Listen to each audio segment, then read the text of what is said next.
Chair report, I have nothing to report at this time. Resource Committee, Mr. Stevens. Resource Committee, we had a meeting on October 1st. We went over our draft minutes of the September 5th meeting and approved them. We went through our grants and donations, which are to be submitted tonight. We had donations, which will be on tonight's agenda. We talked about school choice allocation funds, an enrollment update by Mr. Jokela, and a FY20 update and building update. School building needs, Mr. Stevens. Oh, one other thing, FLAC, and I don't know if they're coming. Not tonight, Not tonight, but they're coming. Next. Yeah. FLAC is going to be talking about establishing a capital reserve fund, and they will be coming to present. For any, Mr. Walsh, any? No, I think you covered everything. Okay. Thank you. Yep. On the Monday, September 23rd, for building needs, we approved our minutes of August 8th. We had a Crocker Field update.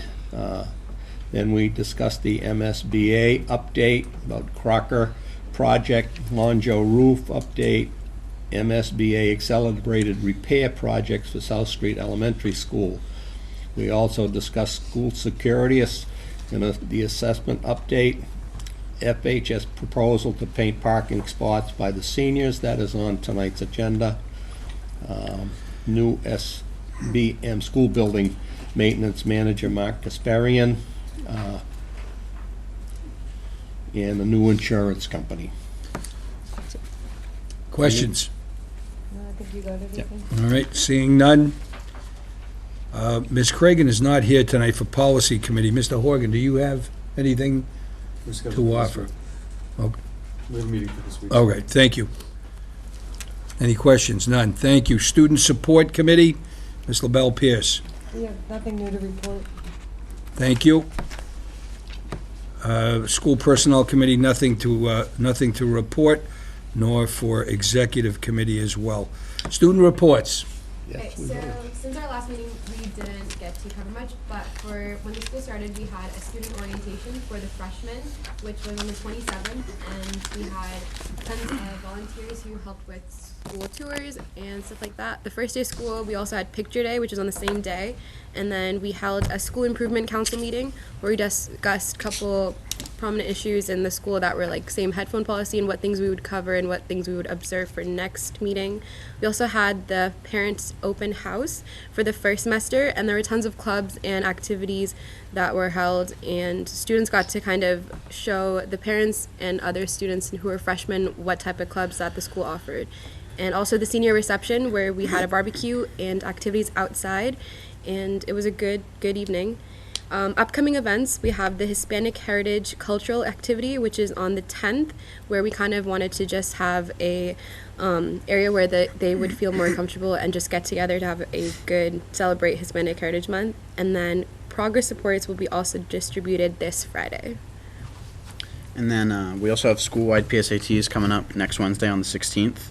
And that should be good because just freshmen through juniors take PSATs, and then us seniors will take SATs.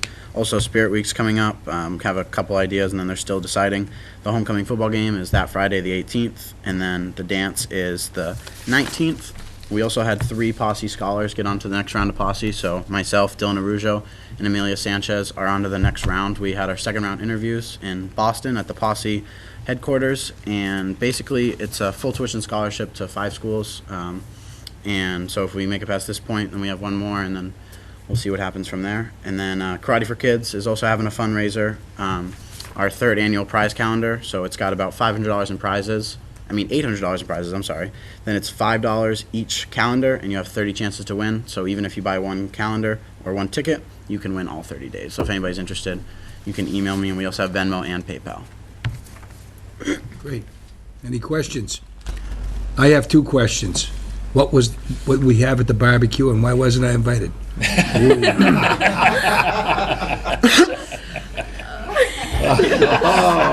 Well, we had cake, hot dogs, hamburgers, and I don't know why you weren't invited. Once again, why wasn't I invited? Thank you. Questions? None. All right. Approve the minutes of previous school committee?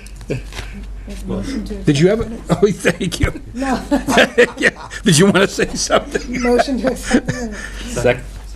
Motion made and seconded to accept the minutes from September 9th, 2019. All in favor? Aye. All opposed? It is unanimous. Thank you. We are going into executive session for personnel matter. We will be returning to resume the meeting. It should be brief, so stay tuned. Don't anybody leave. Oh, wait a minute, you can't leave, can you? Yeah, you got those pesky presentations you have to do. Right, okay. So we need a vote on that, do we not? Oh, yes. Yes, yes. we need a vote. We have a,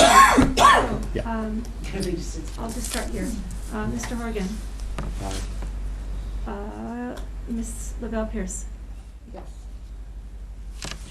Mr. Stevens. yes. Mayor Di Natale.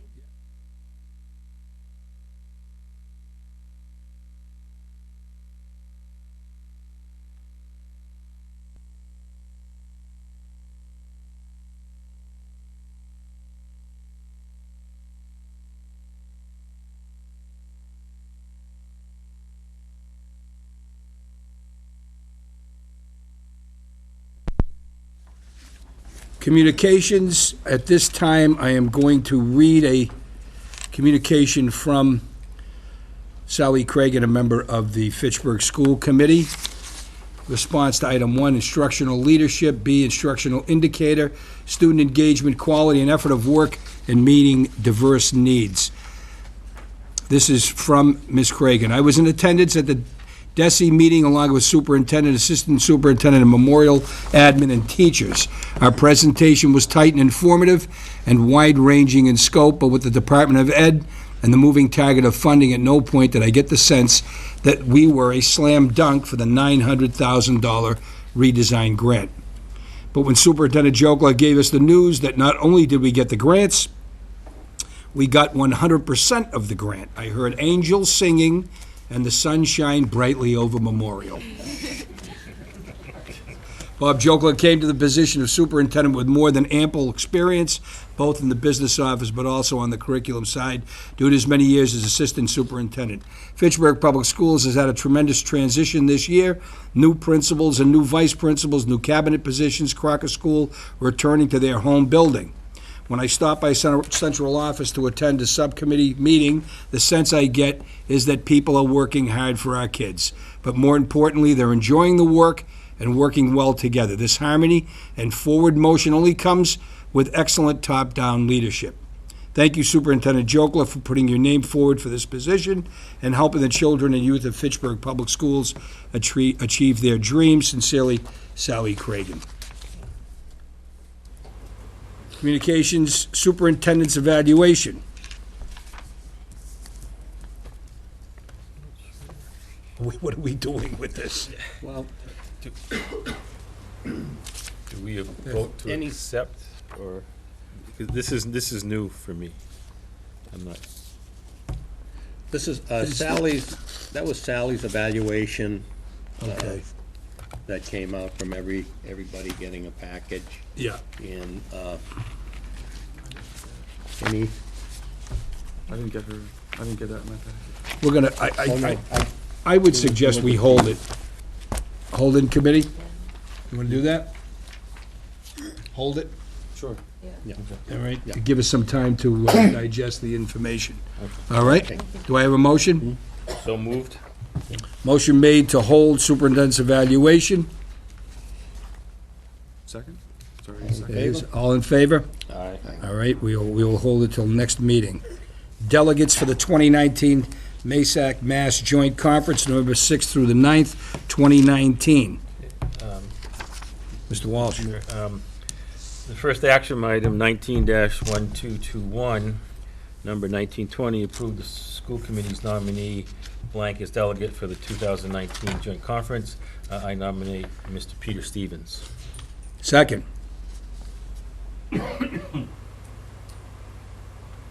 Nominations, any further nominations? Seeing none, all in favor? Aye. All opposed, it is unanimous. Mr. Stevens, you are our nominee. About 10 Delegate. years now. For 10 years, thank you. All right, For the second half, I will nominate Mr. Walsh as the alternate. second. Any further nominations? All in favor? Aye. All opposed, it is unanimous, thank you. Now moving forward with public comment, 5-minute limit. Anyone wishing to make public comment, please proceed to the center table, cite your name and your address. Seeing none? Superintendent's report, Mr. Jokela. Hey, tonight we have 3 items. First up is the senior class parking proposal, and Elise Pierce is here to talk about that. And Principal Roach would like to join Elise at the table. So I'm gonna allow Elise to do all the talking. Thank you. So last meeting I passed out the papers with some information. If anybody has any questions, I'm happy to answer them. I have one. Ethan told me that in the past, when this has been brought up, the biggest question was about the paint. And that was my first concern when we talked about it at Civic Days. He brought this idea up to me, and I said, well, isn't the paint going to go into the drains and affect the sewer water? So was the use of, you point out here, exterior latex paint. Was there any kind of research done into that? Was that going to be less harmful, or? Yeah, so actually at the school my mom teaches at, that's the paint that they use. And that's been working for them. Like it wasn't harmful. Like they specify that it has to be that type of paint. For the same project, for parking spots? Yep. Okay, great. That works. Thanks. Yes. He can never see me. One more. I'm sorry. Is this your intention that it'll continue year after year after year, or is this your own class? It depends on the class office and if they're willing to do it and if they want to do it. But probably, I think it seems like it'll be a tradition that kids really like, so. I think we discussed it at one of our meetings, and it's a good way for the senior class to raise some money, and also some money for the principal's fund at the high school. So, and the subcommittee approved it. Yeah, we thought it was a way to Yep. express some creativity, and we liked the idea of the division of the cost, like $20 going to the class account and 20 going to the principal's fund for scholarships or other things. About seems like it could be a creative class, building activity too. There's no blue in this paint, is there? No blue allowed. Only This is not funny? Okay, good. White is okay. White's good. Okay. No further questions. Motion to approve. Second. Motion made and seconded to approve. Are we taking it out favor? of order? Is that okay? Yeah, that's fine. All right. Okay. All in favor? Aye. All opposed? Thank you. You're all set. Thank you so much. Okay. I didn't have to mess it up either. Okay. Next up, we have Jack Callahan, our student journalism person who's been helping out Chad Gardner, our social media public relations person, and with Craig Antasia. So I don't know, Craig and Chad, if you want to come up to the table as well.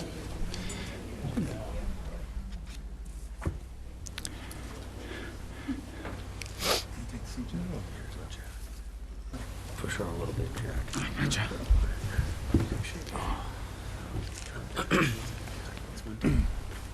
So, Jack, if you can just tell the committee a little bit what you've been doing with this project and how you've been working with Chad and Mr. Antasi. For about the last month, I've been writing articles on our athletics, football games, soccer games, field hockey, you name it. I've tried to cover it.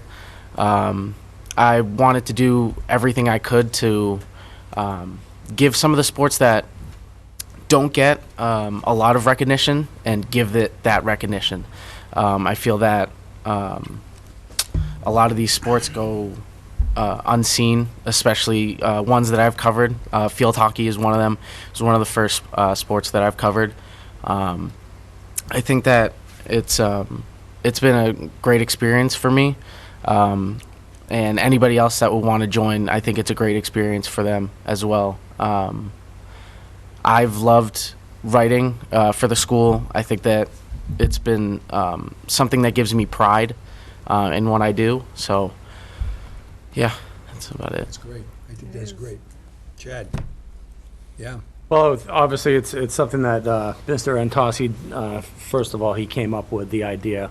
Kind of in my ballpark, anybody that has a background about me, I've been a sports writer in the area for about 20 years before I came here to the school system. So I think if anybody could maybe help some of these, aspiring journalists in Fitchburg, I think, I could definitely offer that. And that's what I've tried to do. I've tried to take Jack under my wing a little bit, teach him the ropes on how to be a journalist, but not only be a journalist, but to be able to talk to people, to be able to interview somebody, to be able to see the story inside of the story, to have a passion for something that you like to do.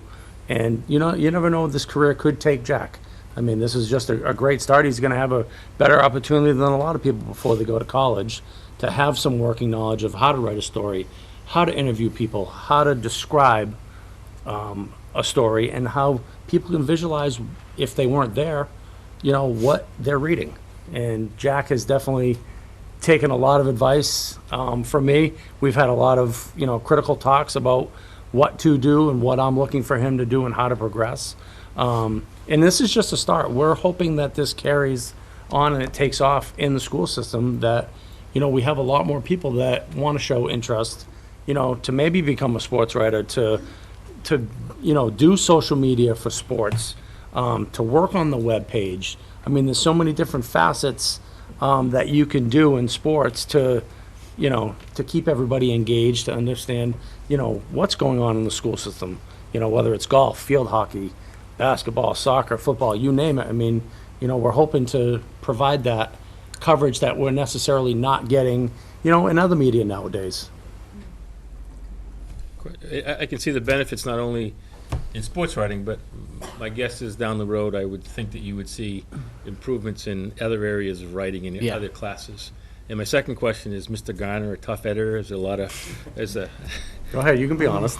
I mean, I'm just starting out, so there's obviously a lot of, You're very diplomatic, I like that. Yeah, there's a lot of editing that probably goes into my writing, but it's all a part of the process for me. So I think one of the best things to have is a good editor. Yeah. So I think it's a great program, and I hope you do get other people to participate this year, and it becomes an ongoing, in essence, sort of like a little internship. Yeah. I hope at some point down the line there are some underclassmen that maybe I could take under my wing at some point. Well, that's what I was going to ask. Is there a feeder, or this could really grow and you nurture it, I mean, Right now, we have 7 students Really? engaged at various levels. Many of them like the soft entry, which is taking photos, right? Okay, yeah.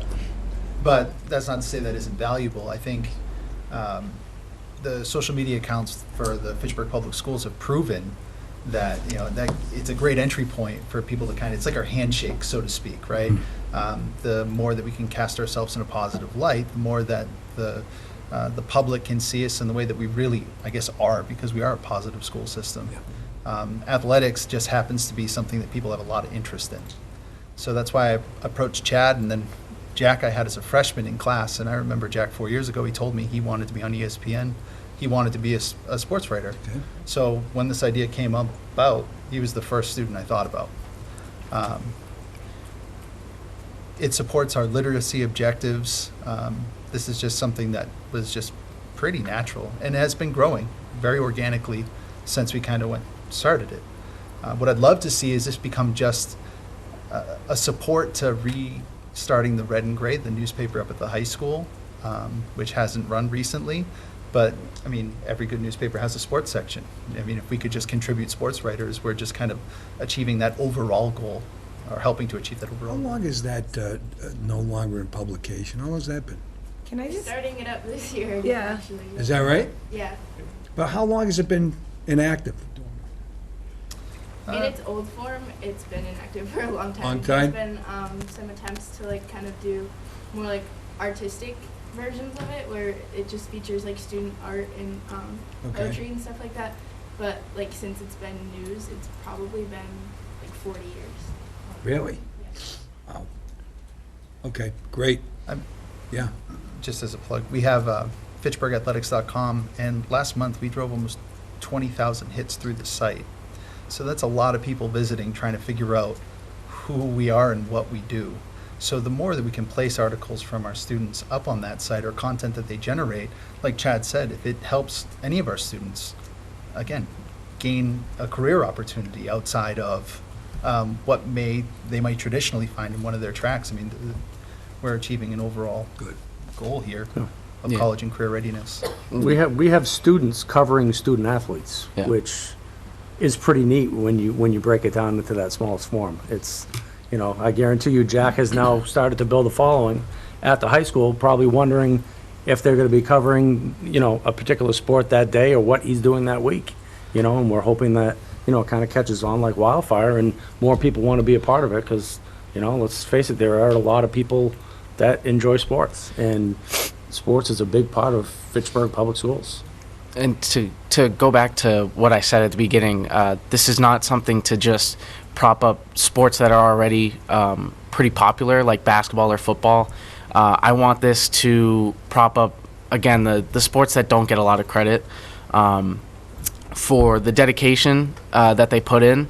An example is Ethan Chandler. I got to cover his golf team earlier this year, and that was a nice experience for me. I've never been one to watch golf, so to do something like that was pretty fun, and to learn kind of the language of those sports, I guess you could say, is also really interesting. So, Great. Good luck. Sounds great. Jimmy? Are there plans will any of your articles appear in the Sentinel? That's I mean, it's that is definitely part of the plan. Yeah, yeah. Look forward to seeing Yeah. your name as a byline. But make sure you go to FitchburgAthletics.com. Yeah. All right. I'll do it after the meeting. Thank you. Thanks, guys. Thank you. Thank you. Thank you.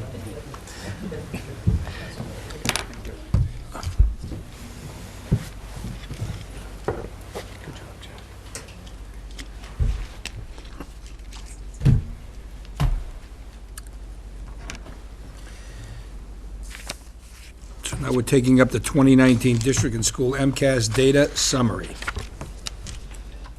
Okay, Joe. so as Jack started talking about one story, we're going to talk about another story tonight, and that's about how our students performed last year and what the results showed and what the goals are of the district and of each individual school. So after I speak and go over the district component, each school principal, starting at the elementary school level, will come up here, go through their presentations. Each one should be about 10 minutes. And then I'd just ask that at the end of all the presentations, if you have any questions, everybody's here to answer them. So just before we get started, the results at the district and across the schools is a team effort. I want to acknowledge all the principals, and we have our directors here as well tonight to answer your questions. And we've started a lot of good things last year, and look forward to building on that this year, especially with the additional resources that are coming our way. So I think on a previous occasion I presented, I just like to start out with who are we and where are we at. So really just looking at our student demographics in terms of race, ethnicity, and our populations. Hispanic students are now about 52% of our population, and we have a very high needs and economically disadvantaged population in our district. We also have students with disabilities at about 24%, and combined first language not English and English language learners is about 50% of our students. I came across an article a few weeks ago that was in the Washington Post and that had census data for school districts across the country. There was an article just describing how communities across the country are changing demographically. So when you click on this this link, and it's based on U.S. Census data, it showed 2017 data compared to 1995 data for the school district. So as you can see, the makeup of our students has changed over the last 22 years, and really now 24 years, where the Hispanic community, student community, has nearly doubled, and the white population has decreased by about 30% as a percentage of total enrollment. So on a good news basis, just to start off, the district overall is in a position not requiring assistance or intervention. We made substantial progress on our goals, and the 60% progress rating is higher than last year, where we only had achieved 40% progress in terms of partially meeting our goals. So the change from 2018 to 2019 is really moving from partially meeting to substantial progress on our goals across the district. So I'm going to go over just a high-level overview of the change in accountability status. This is our school's performance results compared to all schools across the Commonwealth. So the numbers that I'm showing are comparing our schools in Fitchburg to all schools across the Commonwealth. And we've had in 2018, we had 5 schools enter an accountability level status. We still have 5 schools in that accountability level status. 1 school came out, 1 school went in. So just a quick summary, left to right on your screen.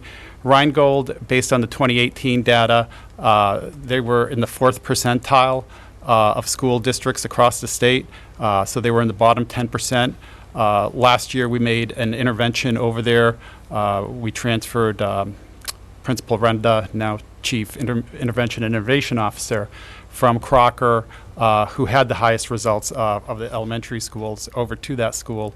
And that school's performance increased dramatically from the 4th percentile in the state to the 26th percentile in the state. At South Street, where Assistant Superintendent Thompson used to be, he and his team moved that school from the 15th percentile in the state to the 30th percentile, doubling. Again, really another strong performance. Crocker maintained its lead in the district in terms of being the only school with in the 40th or above the 40th percentile. They went down a few percentage points, but they were at a split campus, and there were some staffing logistical issues related to that. The middle schools, 2 of the 3 made some progress, McKay and Memorial. While they did make a little bit of progress over the last year, they've been putting in a lot of infrastructure systems, and both those schools have new leadership as we enter this year. Longshow's percentile, although it stayed the same, did make some progress in various subgroups. And Fitchburg High School decreased from the 12th percentile to the 9th percentile, largely as a result of the English ELA art scores and some ELL performance. And each of the school principals will be talking about last year's results and goals in a few minutes. So just at a district level, as I mentioned earlier, from an accountability perspective, there are schools that don't require any involvement with the state. We've been working with the statewide system of support now. We're in our 2nd year. Last year, for the schools that were in an accountability percentile, we had what was called a planning year, where the state sponsored or actually had third-party firms come in and perform interviews, do some root cause analysis of what was causing the results at the schools. Late last year, we received those results and created turnaround plans to start implementing corrective action for this year. But these next few slides, again, are all based on last year's results. So the three of the elementary schools are not in any accountability status, again, not requiring any intervention. And then over on the right-hand side, just trying to capture, a salient metric of how the state rates the schools in terms of making progress. So Crocker's percent in terms of making progress was 30%, and Rheingold and South Street, respectively, were at 78 and 77%, meeting or exceeding their targets in various categories. Longsjo, Memorial, McKay, Fitchburg High, and Goodrich are in the accountability status at this time, but despite that, all the schools did make either substantial or moderate progress against their improvement targets. Again, just looking quickly at the reasons for each of the schools. Fitchburg High, which last year had one subgroup in the bottom 10th percentile, the white subgroup, that subgroup is out of the bottom 10%. However, overall, it slipped from the 12th percentile to the 9th, and as it's below the 10th percentile, and the student subgroup, the students with disabilities, is also below the 10th percentile. Goodrich Academy, which is our alternative high school, for the second year in a row, our test participation rate is below 95%. That's the reason there, and we'll have the principal talk about that later. Longsjo Middle School, just in the lowest 10th percentile. Again, there was a lot of progress made last year in some subgroups. McKay had some slight improvement from the 3rd to 4th percentile. Again, lowest 10% in the white subgroup and the high need subgroup. Memorial went from the 3rd percentile to the 5th percentile. Again, lowest 10%, the Asian subgroup, students with disabilities, the economically disadvantaged, and high needs. And, well, as the mayor read a statement earlier, Memorial did receive a school redesign grant to help accelerate its improvement efforts this year. So, again, as I start talking about the term subgroups, there are a variety of subgroups that the state looks at or categorizes students in. And all of the subgroups, except the English language learners and students with disabilities, our progress was substantial. In those two other subgroups, our progress was moderate. It's part of the state's accountability system. We do get, each school can receive points for chronic absenteeism or really reducing chronic absenteeism. In 2018, none of our schools received any points for their efforts on, battling student absenteeism. Last year, all the schools except one received points, and McKay received partial credit for their efforts. Again, this is the type is a little small here, and I'll show the trend on the next slide here. But the average number of absences for students in the district last year was 11.8.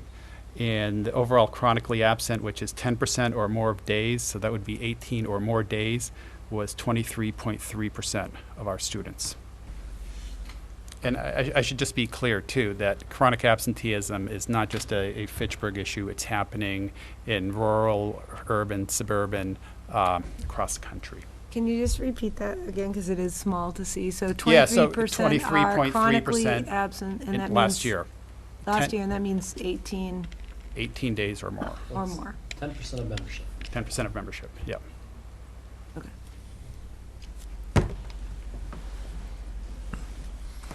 So, on a positive note, I was looking at the data a little bit, and as we were talking about our goals for next year, I decided to go back in time a little bit.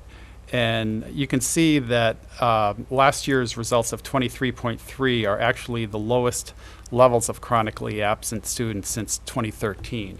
So we have made some progress over the last few years in terms of bringing it back down. It's not where we want to be, and we're working on that. So just to try to put this into a little bit of perspective in terms of time, last year, over the last 2 years, based on the results, we've had schools go into accountability status. We've been working with DESE, the statewide system of support. Last year was considered the planning year, where we received independent third-party reports, looked at the root cause analysis, created our turnaround plans. This year is an implementation year for those schools. And really, one of the mantras that we're saying across the district is to collaborate and innovate and really implement best practices. So that has begun, and our goal is to be out of all the accountability status, but really have improved student outcomes consistently across the district. So I don't know if you remember the first slide, it showed a little badge over Fitchburg, Mass. And the goal is to make Fitchburg the best urban district in the state.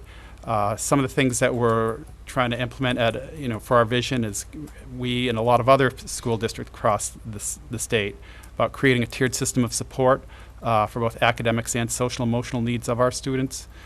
We want to create lifelong learners of our students. It's not just about taking a test, it's for preparing them for career and college readiness after they leave us.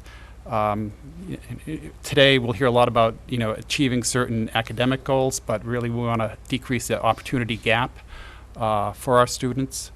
Also, we want to build our leadership team here.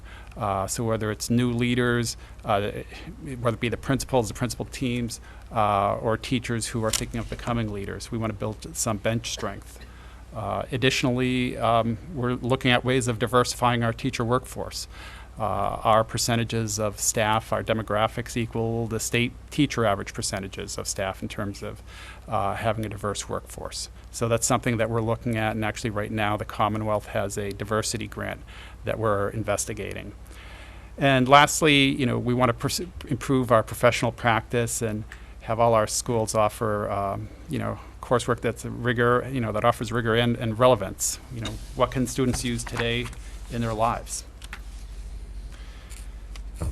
So from a district goal perspective, as I spoke earlier about the chronic absenteeism at 23.3% for last year, we'd like to take it down a couple more percentage points this year to get down to 21. Another goal that we talked about is a fifth grade math goal. Last year we were at 18% meet or exceed. We have we had very strong fourth grade math results across the district, and there shouldn't be a reason why we can't hit that 40% meet or exceed for fifth grade math this year. English language learners has been a focus for us in terms of improving their outcomes and preparing them this year across the district. And we want to increase their proficiency by 1 year's student growth as measured on access by the end of this calendar year.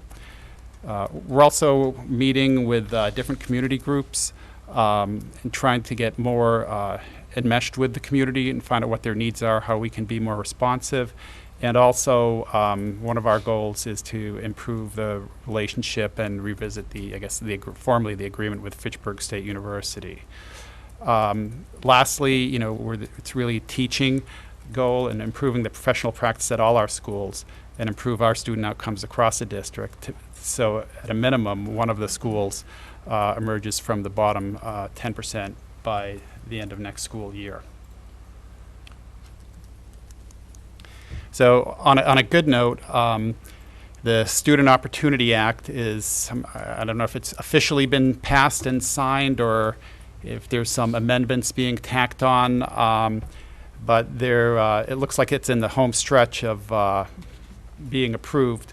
But regardless, tomorrow night the City Council Finance Committee is going to recommend an appropriation of $1,456,000 for this year's budget to meet net school spending. When we submit our budget to the school committee, it's based on the governor's budget, and as there was an increase from what the governor originally announced to what the legislature approved in June, that amount represents that difference. The city auditor is also reviewing last year's spending, as they do every year, the prior years when we complete the end-of-year report. And before they certify free cash for the city, or after they certify free cash for the city and go through the end-of-year reports, there might be another appropriation to reflect any makeup of any potential shortfall there. I don't know what that exact number would be tonight, so but when that number is available, I'll come back and inform you. Then lastly, the Student Opportunity Act, which is codifying many of the recommendations of the Foundation Budget Review Committee. I'll say not if passed, but I guess maybe when passed, it will have a positive effect on Fitchburg. Fitchburg as an urban district with some of the populations that I mentioned earlier will be a big winner in this as a result of the Student Opportunity Act. And really, implementing that Foundation Budget Review Committee recommendations, our goal is not only to, narrow the achievement gaps as measured on tests, but really the opportunity gaps to prepare our students after they leave our doors. And, one of the things that I think that's being reviewed at the state level is just our level of reporting out to the commissioner over the next few years once this is finalized. So, having said that, at the district level, we're going to start the school presentation. So it's in alphabetical order, so I'm going to go back to my seat and Casey gets to take the chair.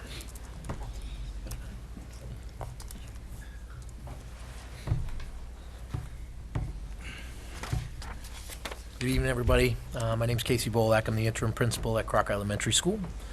So I'll give a pretty high-level overview of how our results came back to us from last year. As Mr. Jokela said, our overall classification is not requiring any assistance as we made moderate progress towards our targets with 30% of that progress. Our accountability percentile is still at above 40 at 42. So we do have some celebrations. Crocker as a school, our overall achievement was over 500 and at actually exactly 504 for both ELA and math. Something that we're happy about as well is exceeding all of our targets but one for our chronic absenteeism, and we met that target, and that was for one of our subgroups. But perhaps I think one of our biggest celebrations, as everybody's well aware, is Crocker is under one roof. And I just want to really take this opportunity to thank everybody from central office to the city to our custodial staff, our wonderful teachers, the people over at St. Anthony's for welcoming us in over there, and for everyone just to take the summer and get us back into one building as well. We have a great staff, and so to be able to do that, that really truly is a celebration. But that also, with our data that came back, it leaves us with three pretty significant focus areas. Our English language learners and our former English language learners, our students with disabilities, and that lowest performing subgroup. These are our SMART goals, and they represent those three subgroups. And I'll kind of, while this gets a little wordy, I went to the next slide and kind of really tried to break it down for you in a simpler form. At Crocker, our school improvement goals really are to improve that ESL subgroup score from an overall 6% on what they call the MCAS Criterion target percentage to a 15%, and to improve on our access scores from a 47.6 of making progress towards that English language proficiency up to 53. Both of those scores are attainable. They are actually slightly above our 2018 scores. So we know that they are doable, and we look forward to reaching those goals. As far as our students with disabilities target, we want to improve from a score of 4% to 40. Again, we scored 38 percentile back in 2018. And so we want to return to that score and improve it. So we feel like we can do that as well. And then our lowest performing subgroup, we had a drop in achievement in both of our ELA and math scores. So we're looking to get back to where we were and then add 5 more points to that. And so those are also attainable. These are high expectations, and they are reaches, but we also know that we can get there. And really, these are 4 key ways that the staff at Crocker plan on doing that. Redesign a special education schedule and our service delivery model to increase the opportunities to learn within the classroom. We've obviously have already done that, much of it.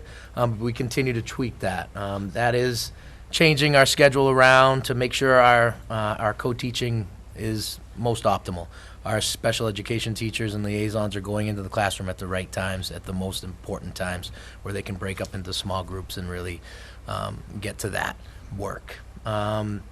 continue to work with our special education teachers. We're really going to be trying to create these individual entry points for each of our students, so they can be exposed to that grade level curriculum in ways that they can access. So it's really going to be more of an intervention for the individual instead of just an intervention for more of a small group. In the same kind of action steps for our ESL group as well. And in conjunction with our interim ELL director, Becky Mackey, we're really going to look at that same delivery model as we use for our special ed to increase those opportunities to learn, and whether it be before, during, or after school. Utilize some of our kids in our after-school 21st century program as an example. Optimize online interventions, working on the classroom with the classroom teacher on best practices, and really using data to determine if it's a language or a content issue, so we can figure out what the most effective practices would be.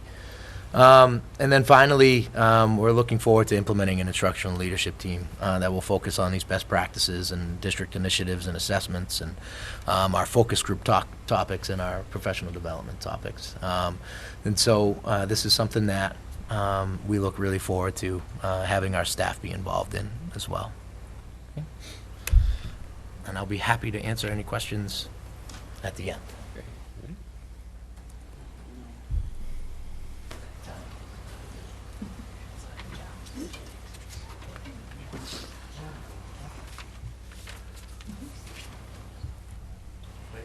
Good afternoon, everybody. How we doing? Good. I should say good evening. Al Mercado, intern principal at Rheingold Elementary School. Again, I just want to thank everybody for the opportunity to be here tonight. First meeting as interim principal with the school committee. As was discussed, I have the mission statement up here for Rheingold Elementary School. This is the mission statement that we have adopted from the school that was there previously, and we're continuing to work up from there. But basically, Rheingold Elementary School provides the highest quality education in a secure, positive, and challenging environment. We work in partnership with our families and community to create an atmosphere where students value the importance of education. Our entire school community shares the belief that all children can and will learn. In regards to our subgroup performance, comparing 2018 to 2019, you can see in regards to our English language learners and former English language learners, we exceeded the target. All students, we exceeded the target.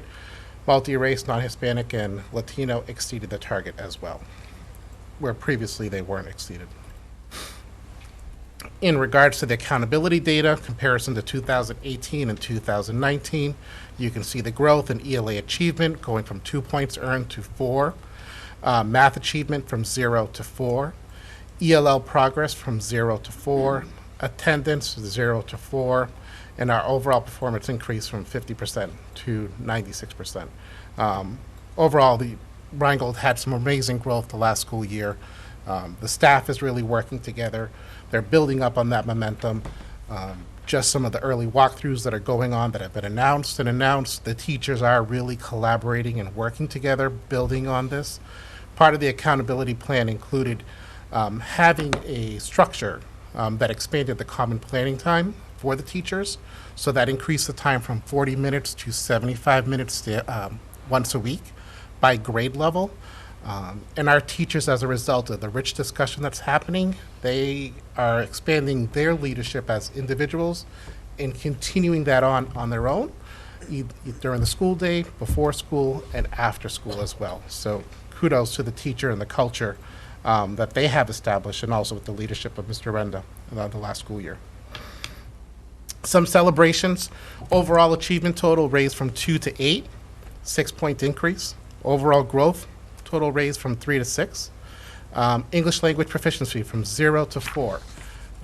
The English language learning department had some significant increase with their access scores, really some exemplar scores and practices that we hope to continue to build on for the next school year.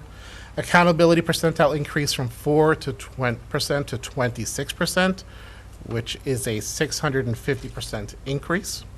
And we exceeded the targets on 24 of the 26 targets that Rheingold partakes in. Our focus areas will continue to be on chronic absenteeism, specifically with our English language learners and former ELLs. Students with disabilities is our lowest performance group, despite the high growth they achieved the past year. And writing and mathematics will continue to be a focus for all students. Our school-wide goals, there's 3. The first one in regards to strengthening the implementation of our curriculum for all students, specifically in grades 3 and 4. We're hoping to decrease the number of students in the partially meeting and not meeting. So in ELA, it was 43% in 2019. We hope to bring it down to 38% in 2020. For math, it was 56%. We hope to bring it down to 50%. For 4th grade, ELA was at 64%, and we hope to bring that down to 58% in 2020. And for grade 4 math, from 64% to 58%. In the parentheses, you can see the state's average as well. Another goal is our attendance goal. By June 30, we'll improve our aggregate attendance total from 93.6% to 95% for the overall student group, and also improve our ELL subgroup from 91.7% to 93%, based on school state accountability, district, and school data. And in relation for mathematics, there is a big focus this year to improve our proficiency with the grade level standards, focusing on the standards, making sure it's delivered for all the students, our practices. We're doing Zern on a daily basis, but the overall goal is to achieve an average scale score of 500 in 2020. And that's Rheingold Elementary School. Thank you. What is Zern? Should I answer that now or at the end? Okay. So the Zern is, we have Eureka Math for math, for the curriculum. Zern is basically a online platform that works with Eureka Math. With the Zern program, our teachers, the focus that we're doing is doing a 50-50 split model based on the Zern recommendation. So basically, the opportunity for the teachers to split the class in half, doing live instruction with a focus group, while the other group is doing the online platform and then switching. But the online platform provides aggregate data based on the individual student's performance. So the teacher is able to get that detail for their next lesson for the week. Thanks. Thank you.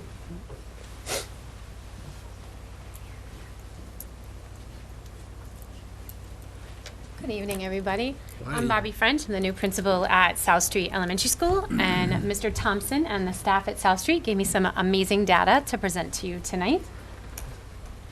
So the comparison, as you can just see from last year to this year, achievement total, so that's both ELA and math combined, went from scoring 3 points out of 8 to getting all 8 points. The growth went from 4 points to a total of 7 points.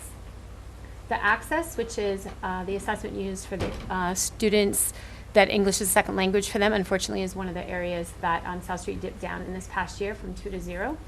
But chronic absenteeism, we got all 4 points. So went from 0 last year in 2018 to 4 in 2019. And then possible percentage points from 39% to 92%. So really nice gains there. And then the overall reference target from 53% to 93%. So again, really nice data over at South Street School. Big changes from 2018 to 2019. So our subgroup performances. So this was for 2019. They South Street exceeded in all areas in ELA and math except for our students with disabilities. So in that area, we declined. So we are really focusing on what's happening with our students with special needs, especially at 3rd and 4th grade. To kind of, we're digging deeper into that data of those specific 53 students to try to get a root cause analysis for that. So some celebrations. So South Street's accountability went from the 15th percentile to the 30th percentile. So they were actually able to double their accountability status. Able to achieve all 8 achievement points in ELA and math. Exceeded all target areas in the subgroups, except for that students with special needs that I mentioned. And chronic absenteeism going from 0 to 4. So some of the focus areas for South Street this year is we actually started today what's called a WIN block. It stands for What I Need Now. So students based on the data that we have, which will also include our iReady data that will have students are broken up into smaller skill-specific groups. So like today I was observing the third grade groups, so teachers have students from all of the third grade classrooms, not just their homerooms. So if they're working on comprehension, all the students that need to develop their comprehension skills would go to that group. And so there are 6 to 8 week groups. We're starting with ELA. We'll revisit now in 8 weeks, and then there'll be math groups. And then the data will drive where these students go. So it's targeted specifically to their deficits. We're incorporating English as a second language strategies in all of our classrooms. We have a large population of students with either English as a second language, or special needs students, or students who are just coming to school that lack vocabulary and background knowledge. So the strategies that our teachers have been trained in, the SEI strategies, are strategies that they can incorporate into the classroom that will actually meet the needs of all of those subgroups that we're talking about. They use them on a regular basis. Instead of just letting our ESL teachers teach our ESL students, we also want to be able to use those strategies within the classroom. And then, like I mentioned, we are doing a deep dive of the 53 students with disabilities and their data in order to have a targeted intervention plan for those students this upcoming year, to kind of see what really happened with them, why they didn't meet their target last year. So based on those kind of focus areas, our SMART goals this year, so for our English language learners, at the beginning I talked about the access test where South Street got 0 points as opposed to the points they had received the previous year. And when we looked in that data, it was really from the speaking portion of that test. So this year, based on our 2020 MCAS scores, 85% of our English language learners in grades 3 and 4 will increase by 1 full level in the speaking portion of the access test that will be given in the spring. So we're already working with our teachers on strategies of how we can get our students speaking more, including a lot of student discourse, turn and talk, so that those kids are having practice with that all the time, not just when they're taking the test. And then our students with disabilities, we would like to see 85% of our students in grades 3 and 4 increase by 5 points on their MCAS. So again, a lot of that data and intervention will come out of the deep dive we're doing on their specific data. And then social emotional learning, as we know, students are less able to sit and receive the instruction we're giving them academically if they're not ready socially and emotionally. And so South Street School will be implementing a tiered system of social emotional support, including the ruler program. Myself, my guidance counselor, and the health teacher will be attending the ruler training at Yale University next week. So we're very excited about what we'll learn through there that we'll be able to bring to South Street, and a couple other schools in the district will be attending that training in November as well. Sorry, I'm a fast talker. Thank you, Bob. Thank you. Oh, I got that as a compliment, right? You just got 4 points, I'm just saying.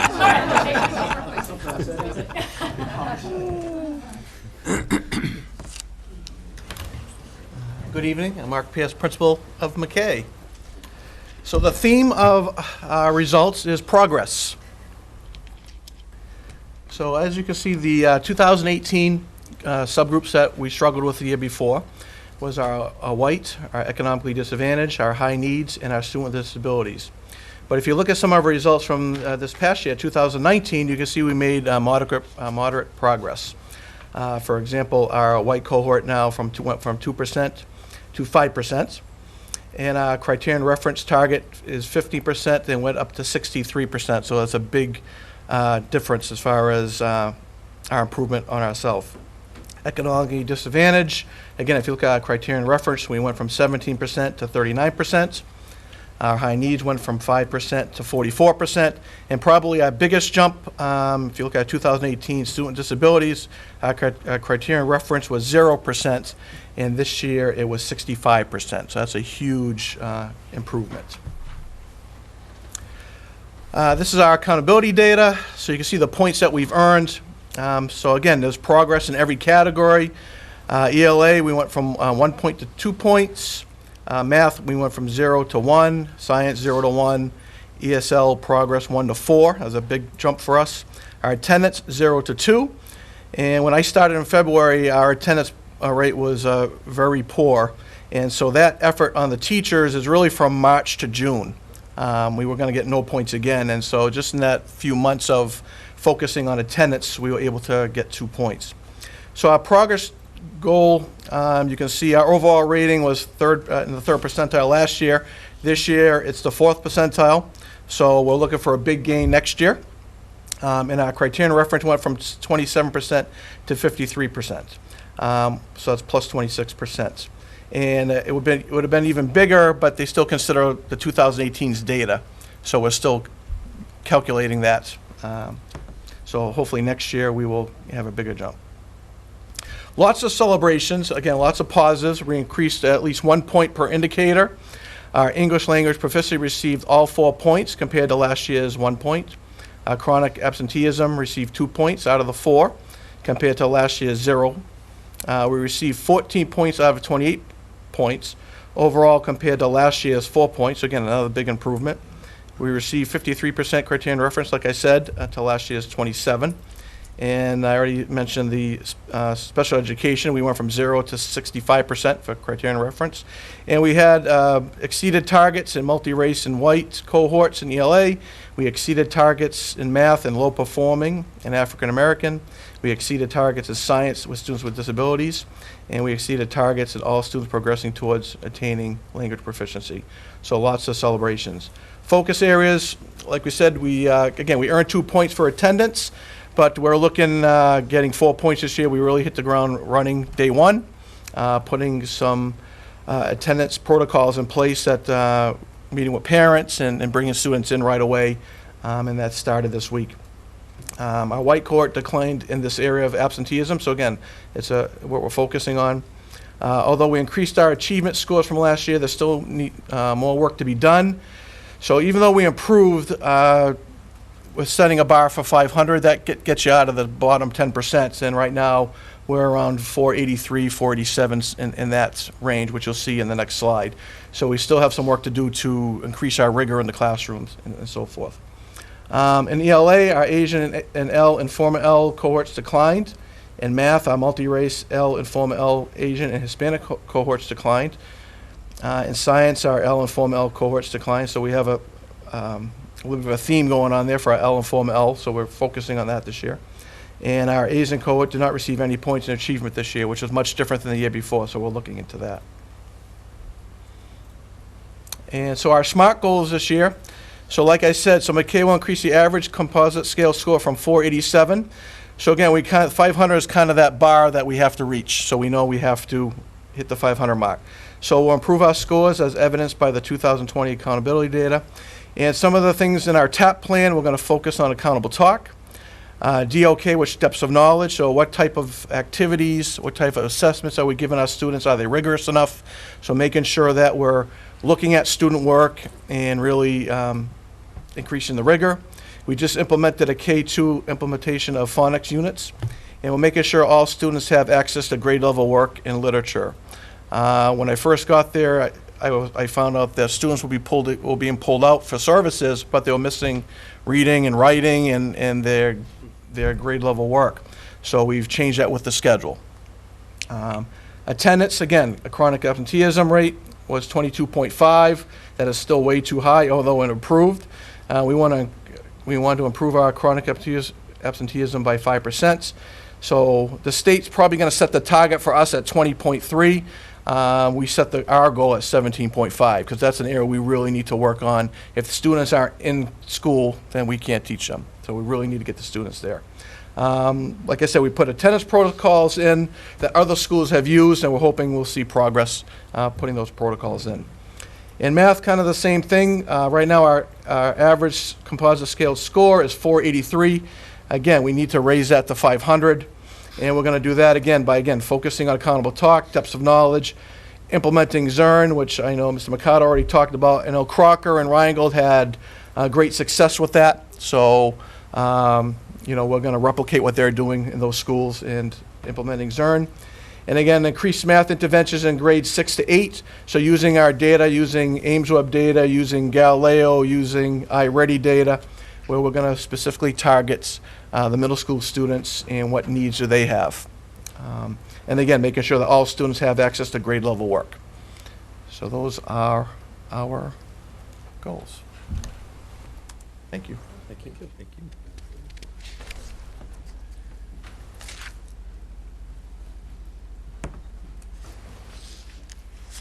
Good evening. I'm Shige Tanaka, the new principal of Longshore Middle School. So in terms of subgroup performance, next students, math achievements exceeded target.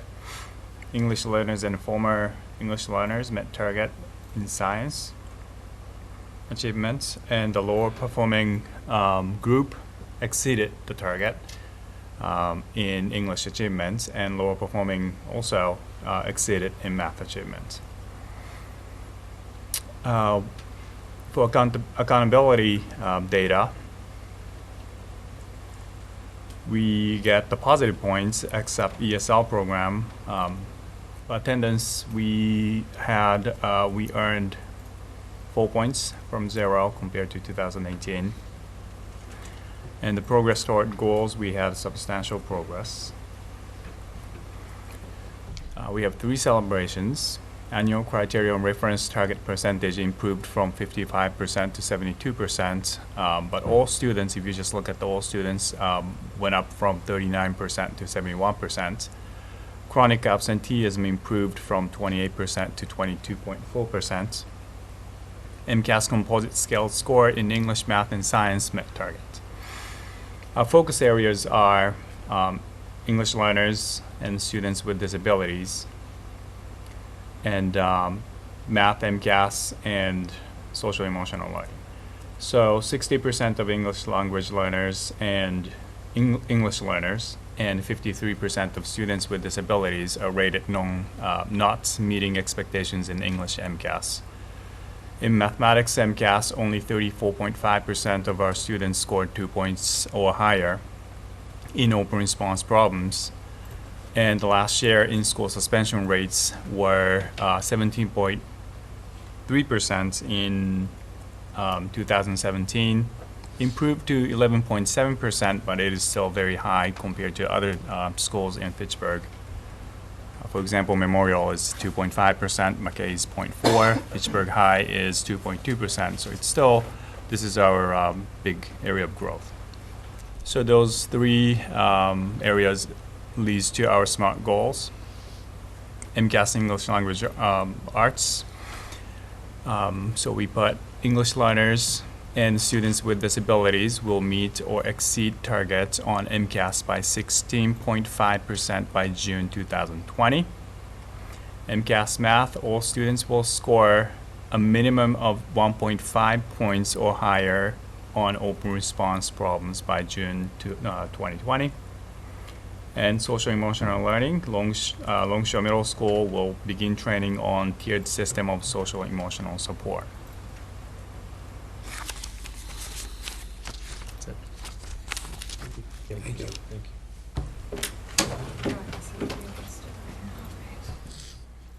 Hi, everybody. I'm Brittany Lavoie. I'm principal at Memorial. We have met, most of us. I was the assistant principal at Memorial for 2 years previously. And so we are the recipients of the school redesign grant. And we have an 85-plus page document outlining how we plan to redesign Memorial. But for the purposes of this presentation, I will keep it significantly more brief. So these are the subgroups that landed us in accountability based on the 2018 accountability data. All of the areas we exceeded our targets in 2019. This was encouraging because we spent the majority of 2018 writing the school redesign grant, and that process was the focus, coming up with a comprehensive plan to improve instruction. And so while those plans were being developed, good things were still happening, I think, just because of the sense of urgency and the momentum that we gained through that planning. As you can see, we earned 0 points in terms of student achievement in ELA and math.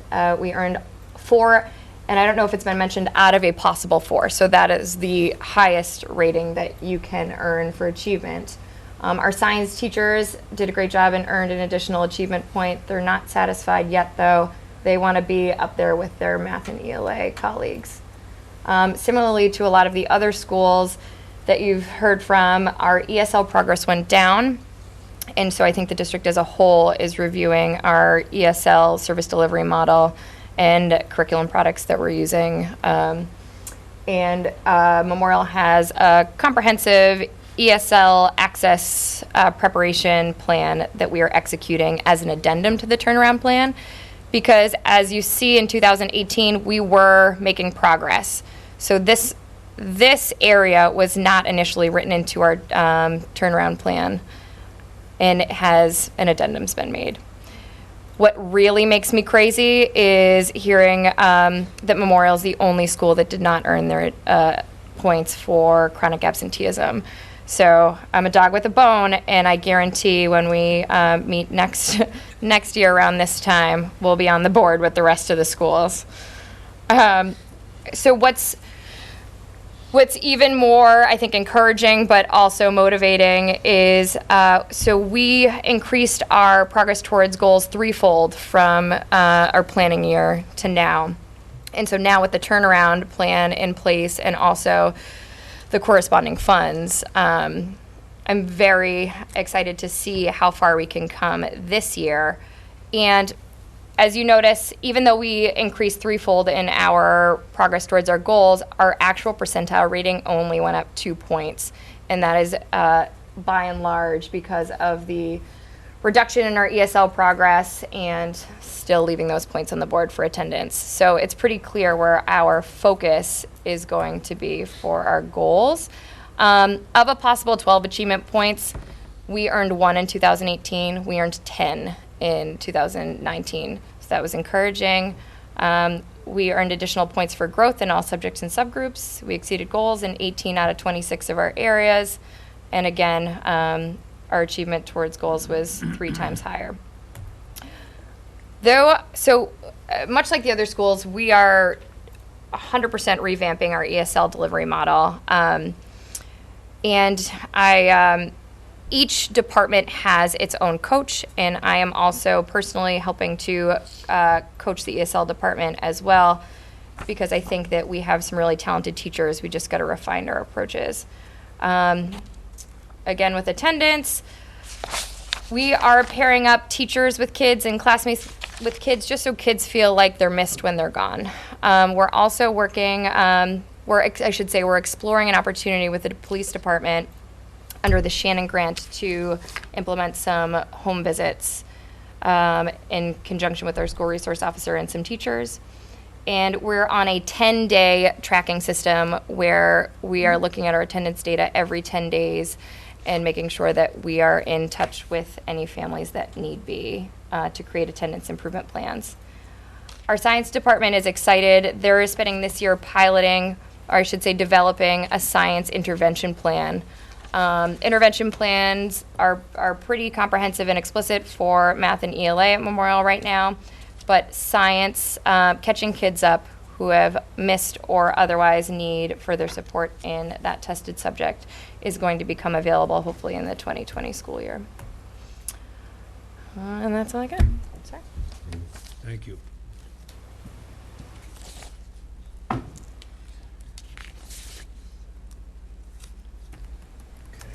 Jeremy Roach, Principal, Fitchburg High School.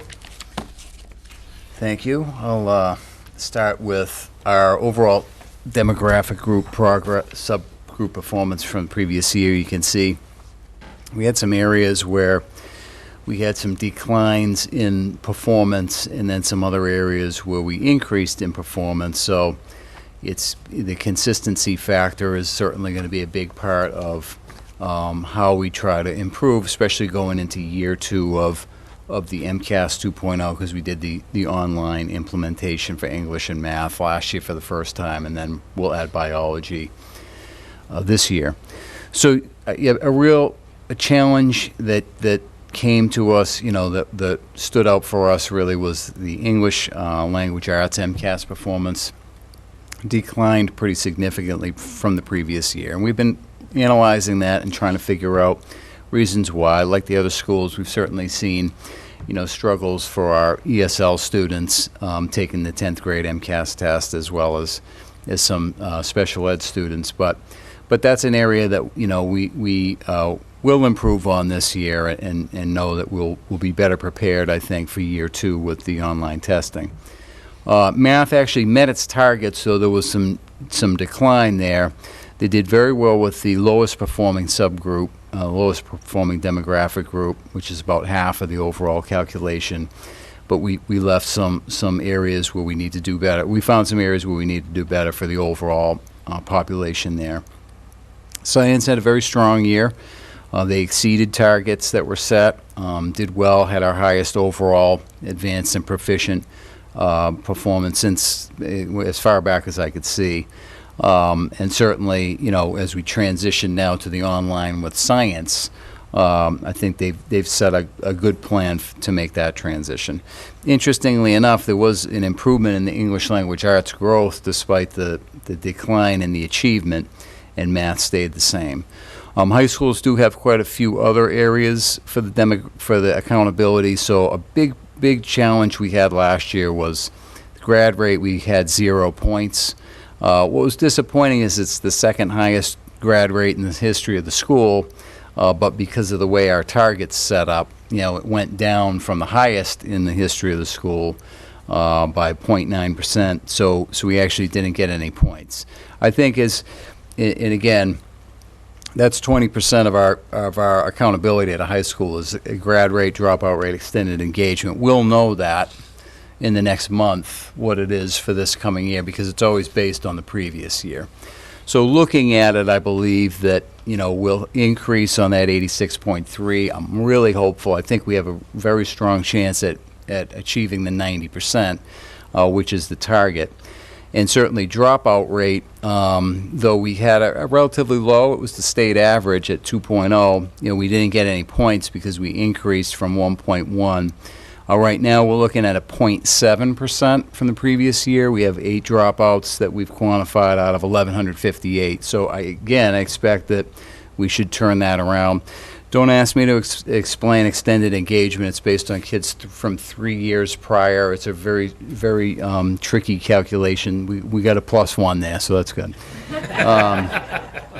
So the ESL progress, again, it's a little misleading. We did meet our access score targets, so we did earn points, but our ESL population overall did struggle in the MCAS tests in particular. And it's doubled, so our ESL population has doubled in about the past 5 years. So we have a much larger group that we're working with, and we're trying to get them to a pretty rigorous standard.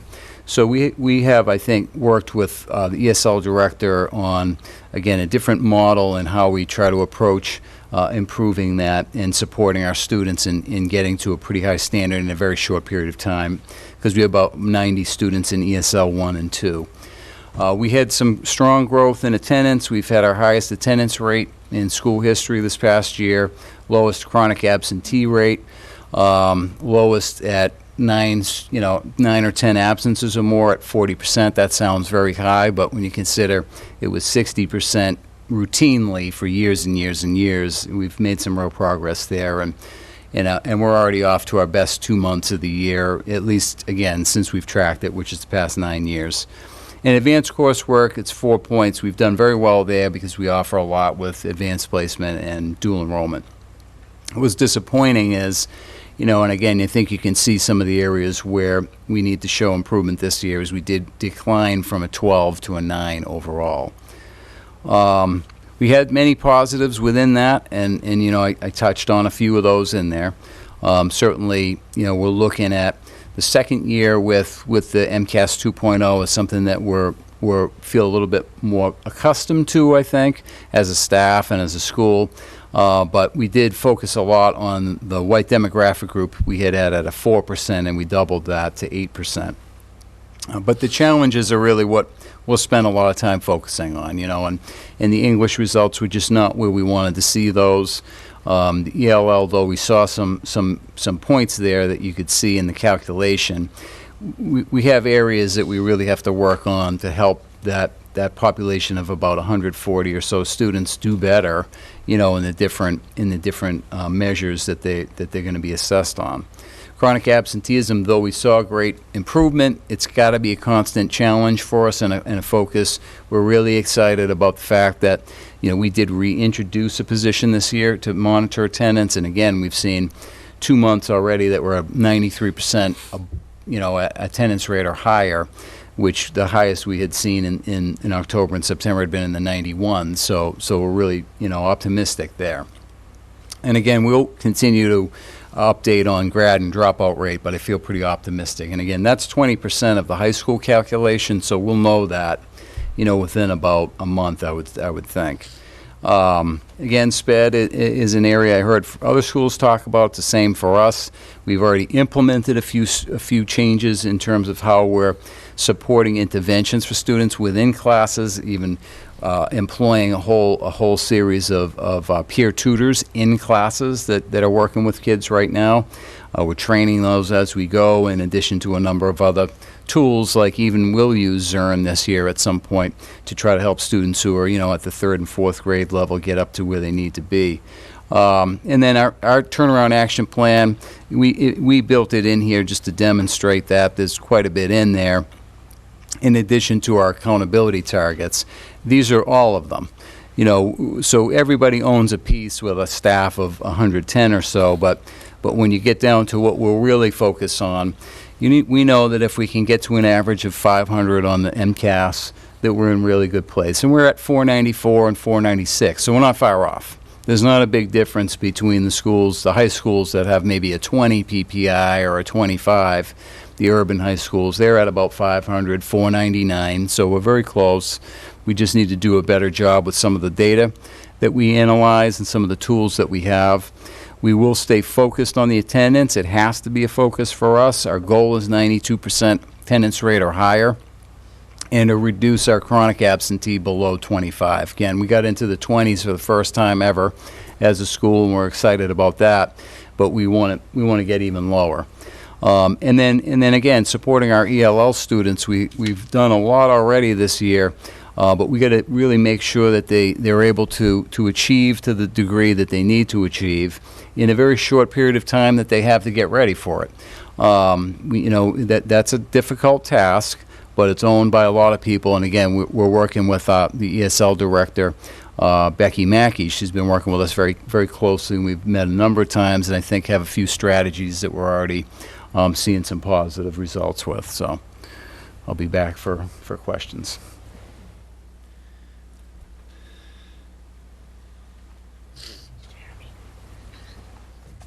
Hello, I'm Alexis Curry. I'm principal of Goodrich Academy. You may not have seen a lot of me before, but that's got nothing to do with apathy towards this group. We're in session at night, so that's why they usually carry the load for me. So while you're looking at everyone's data, ours will look a little different, just so you understand. We don't typically have a subgroup in most years, and we don't have the accountability status.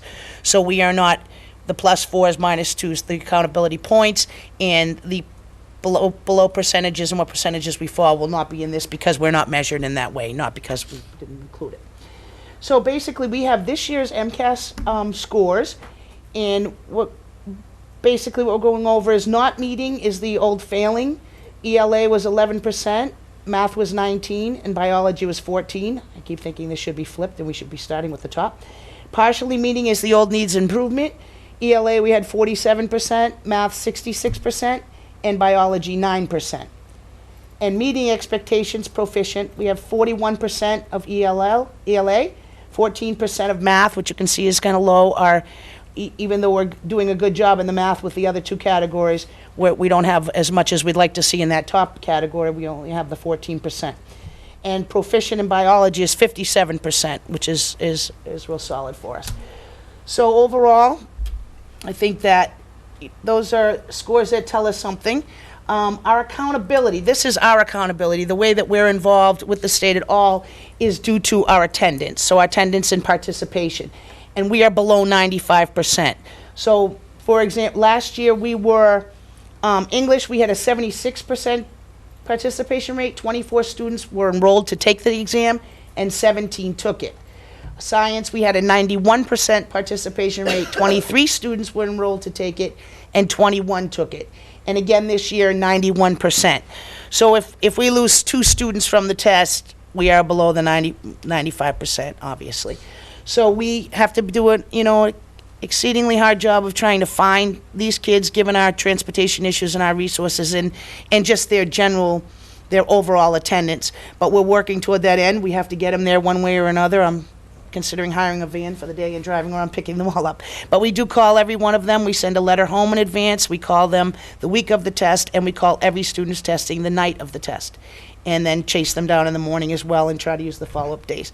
So we do what we can, but that's something we certainly need to improve. Our goal is to get every single person that's supposed to be testing to the test. We also had some help from central office with that. I am not a data queen, and I'm getting a lot of help from the gentleman to my right, and it's very helpful to me. One of the things we learned, the reason I bring it to you is because one of the things that we found was in some of these cases, so we have a lot of enter, exit. Well, they don't often come off our roster in the right amount of time. So a student may not have shown up to the test, but they may have stopped attending 3 to 4 weeks prior to that. So we are going to clean that up and make sure that the students any student who's in an MCAS position is immediately exited when they exit. That's one of the things that we will do. And also discrepancy reports, which we get to file about other students that haven't tested. Sometimes that hit us in the past because a student may have tested at another school, so we don't give them the test. This happened in 3 cases, I think, this year. We didn't give them the test because they passed it at a previous school, but they've been so lost in the shuffle of the different schools, they have them listed as still needing to test. So we have corrected that in what's called a discrepancy report, and we hope that will bring our rates up, but we certainly have never had 100% participation, and that's where we'd like to be, and that's what we're shooting for. So, celebrations. Overall, on the MCAS for 2019, 80% of our students earned a passing score. Our data team was established. As I said, our school, because it's small, and most of our students take the MCAS in another location, we only test under 30 students a year, if that. That's a high number for us. We haven't done a lot with data, but we need to do that. We are, again, everyone's helping us to bring data in. We'll use iReady for diagnostic testing for the first time, and we did establish our first data team, so we're hoping that will allow us to better track all the information that will help us inform the MCAS. We have implemented an MCAS boot camp. It's not really MCAS boot camp as much as it's extra help. So right before the exam, the month prior to the exam, we've been able to, at the end of the year, end of the school year, get funding to have people come in, and we do, at our school, we do Friday afternoon school. We end at 3 on Fridays, so students stay from 3 to 6 for MCAS help. Teachers do it voluntarily, and they can stay and do that. And then with the help of Title I, on Sundays, we have what's called, from 12 to 6, we have Sunday, any makeup for any work they need to do, but also MCAS training and MCAS boot camp. So those 2 things we're hoping will continue and will also help us. Every remedial math class this year, as I said, our math is low. I know our number of total passing is 80% this year, but that's high for us. We consistently struggle in math. Great group of kids that just took it, but they're not always at that level. So we've in the past struggled. Last year was very difficult for us in math. So we have taken our special education teacher and our permanent substitute, and we have put them in the math classes. We found that we were starting math, like most high schools, predominantly in the geometry forward focus, and what we came to learn was that so many of our kids have either never passed a 9th grade math or sometimes an 8th or a 9th grade math. We've added an algebra class, an algebra 1, and we feel that will help us, and we've put a special education teacher into each one of those algebra 1's classes to co-teach with the teacher, so we're hoping that will have some good effects as well. So our goals. Goodrich will decrease its chronic absenteeism rate by 5%, as evidenced by 220 accountability data. We call the home of every absent student every single evening. 50 to 60 per calls a night are made from Goodrich Academy. They're called every single day. And we're going to continue to do that, and we're also going to, just for the first time this year, we're going to be implementing home visits for those students who we've received no call back from, no working number, and it's still been 6 or 7 days. We're going to put home visits into that mixture as well and see if we can increase it. And again, of course, participation, our goal is to meet that participation target the 1920 school year and to have everybody else show up. And then Goodrich professional practice goal is that we're doing high expectations teaching. And we're going to bring those strategies in with learning outcomes and continue to try to keep our, what we believe is a positive culture going, and a place where kids feel comfortable and do show up. That's, getting them there is half the battle. That's all I have. Thank you. Thank you. Thank you.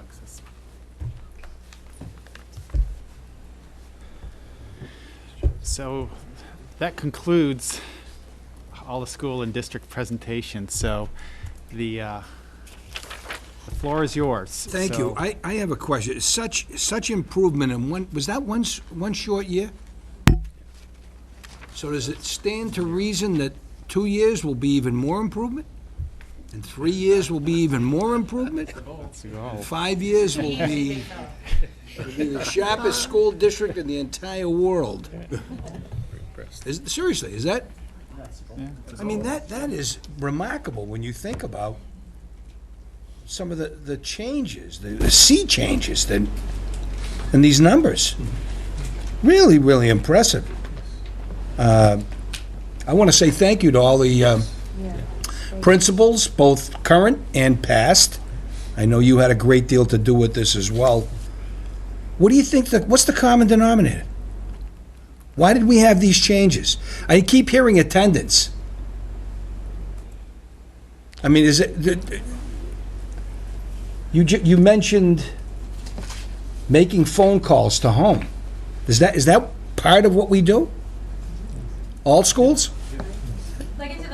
At South Street, they did a lot of work last year with attendance, which we're continuing to do. So on Friday, we already have our first attendance meetings. So we have 4 parents that are being called in. DCF will come, they have other community members along with our assistant principal and guidance counselor say, how come your child already missed 5 days of school? What can we do to help? Okay. School's important. So we're starting doing that right now. It's day 28. We've already looked at who's already missed 10% of school days and what can we do. So I think it's just being diligent at looking at attendance data on a daily or a weekly basis and contacting those families to let them, some are just like, I didn't know they needed to be here, you know, Really? or they needed help or transportation or something. Okay. So it's reaching out and offering our families That's help. really important, that link, that connection with the parents, with the family, Extremely right? important. Yeah. Absolutely.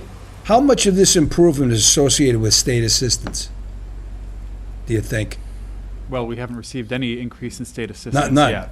Well, I mean, in terms of, no, I'm not talking about money, resources, I'm talking about, No, was you mean the DESE involved in system of this? support? Well, so they're a partner and they help guide us. You know, last year they started working with the 5 schools, Yeah. 4 schools except Goodrich, on a formal basis. And I don't know. I'll have the principals answer. But from a district perspective, they meet with district leadership frequently, ask questions, make sure that we're aware of issues, and to keep focusing on the student and how to improve student outcomes. So, and there's, again, each school has, some different challenges, some consistent challenges. Just want to say one thing about attendance so far for this year. And we heard some good news about how, the high school in particular and others have done, but also, we also changed the schedule this year. So we don't have 10 early release days. We only have 4 early release days for professional development today. And I think even the day that we did have the early release day, it was one of the highest, attendance records for an early release day that we've had in some time. So as far as trying to address some of the structural elements, we've started doing, we'll continue to look at that. But, Adam and Craig have experience with dealing with the statewide system of support. John did, Brittany did at Memorial, and I guess Mark at the tail end of last year over at McKay. And Jeremy a couple of years ago started, with the voluntary, and John with voluntary turnaround efforts at South Street and Fitchburg High. So if they want to. Yeah, I really want to say thank you to the principals, the current principals, the past principals. These numbers, they're watching us. I can imagine at the state level, they're watching us because these are significant improvements, I think. And I'm not an educator, but, just look at those percentage, those deltas. My God, it's not 2%.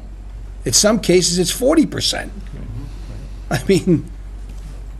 Keep it up. Keep the foot on the gas. Right? Thank you. Questions? Yes. So I wonder if I could just throw 3 questions out. Feels like they'd like to answer them. Maybe jump in.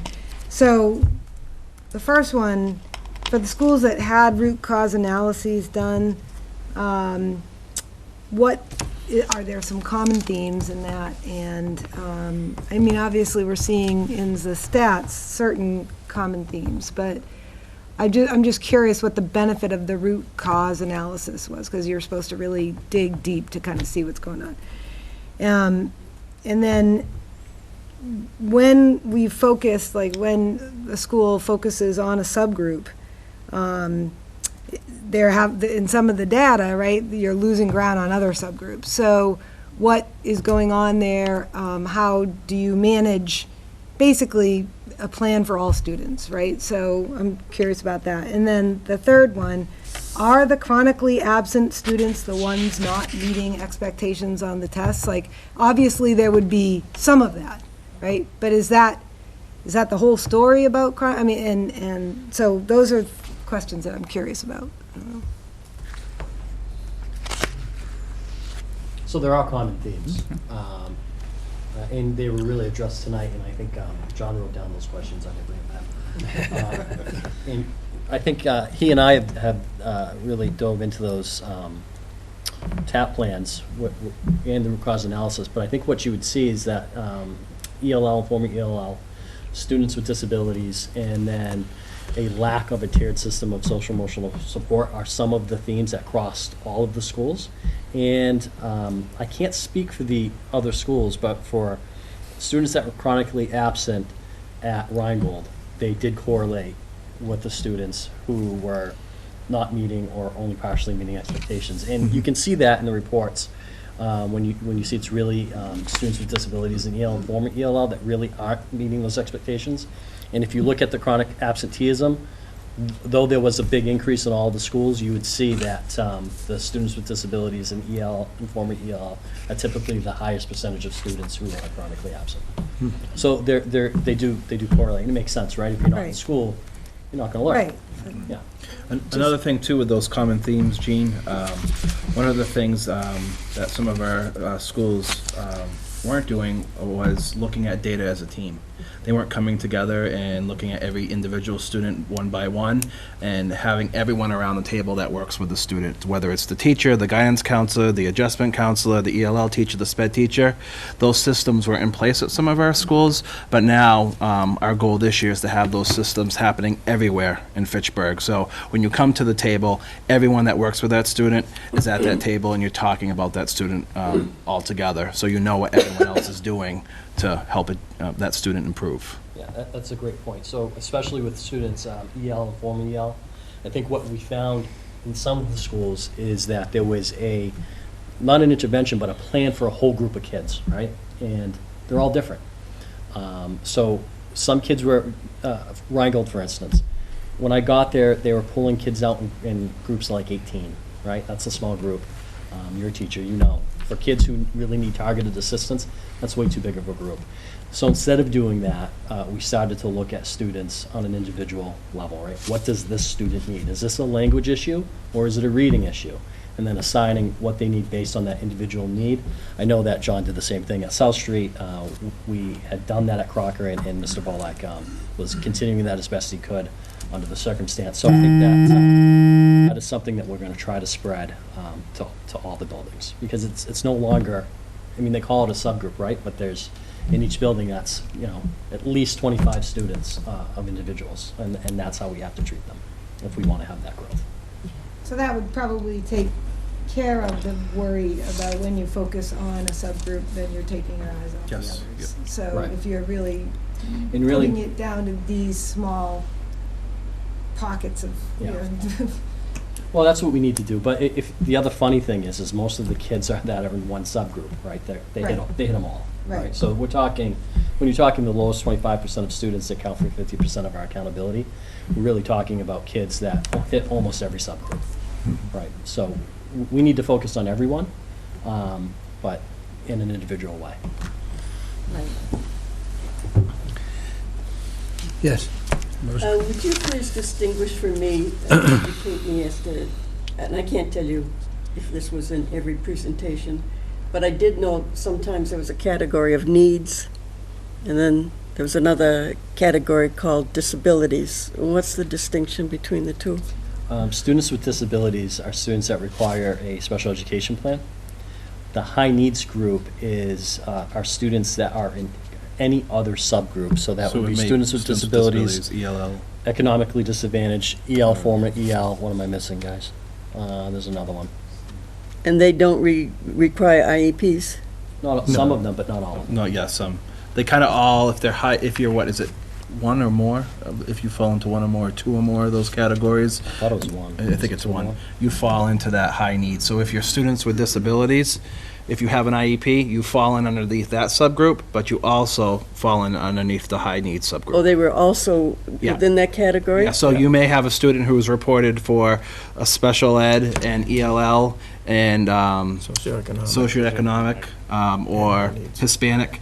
Those four categories, in addition to that, they'll all fall into the high needs category too. So it's another subgroup for those kids. It's an all-encompassing group. And just out of curiosity, does Fitchburg, or will Fitchburg utilize St. Anthony's School in any capacity or way? We don't have any plans to at this time. No. So is one of the biggest issues in this district just language, right? Language across the board. So whether it's language of a English learner or language of any high need or doesn't even have, yeah, I guess any high need group. Is it just that there needs to be like massive vocabulary, massive intervention on speaking, like would that hit a lot of our, a bunch of you mentioned that you're going to basically reboot your EL services and curriculum, and is that a major component of it? Yeah, that is the goal this year. We're really looking at all of our L students and looking at the different domains of language and where they've scored, and if kids are at higher levels, then we're pushing them more into the classrooms and giving them support. Our newcomers that are coming into the district, well, then that would be a different model for those kids who are just learning the language. And then we're looking at the classrooms, like you said, there are L's in all of our classrooms. So what are our classroom teachers doing for supports, and what strategies are they using for building background and word banks and sentence starters and linguistic frames? So are all of those supports going on in the classroom? So we've been meeting as teams, really identifying those kids and then talking to the classroom teachers of these are things that you could use in reviewing, refreshing, and renewing those strategies. So they're good for all kids, for us SPED kids, for all of our kids learning language. So that's a goal that is happening now everywhere. I mean, so to your point, creating language-rich environments across all contents, all day, every day, has to be everything, because, well, Memorial, for example, has, I think, 73 students who are still considered English as a second language or English language learners. We have another nearly 200 students who are formally English language learners. Right, So that sort of need for a language-rich environment, doesn't go away upon graduating the English language program. And again, students who are of high needs also require us to provide them with language-rich environments to backfill. And I'm just throwing this out there, but I know, so all the younger grades, they always did the reading programs that like tracked how much you're reading. This is just an observation, but I wonder how much kids are actually reading anymore.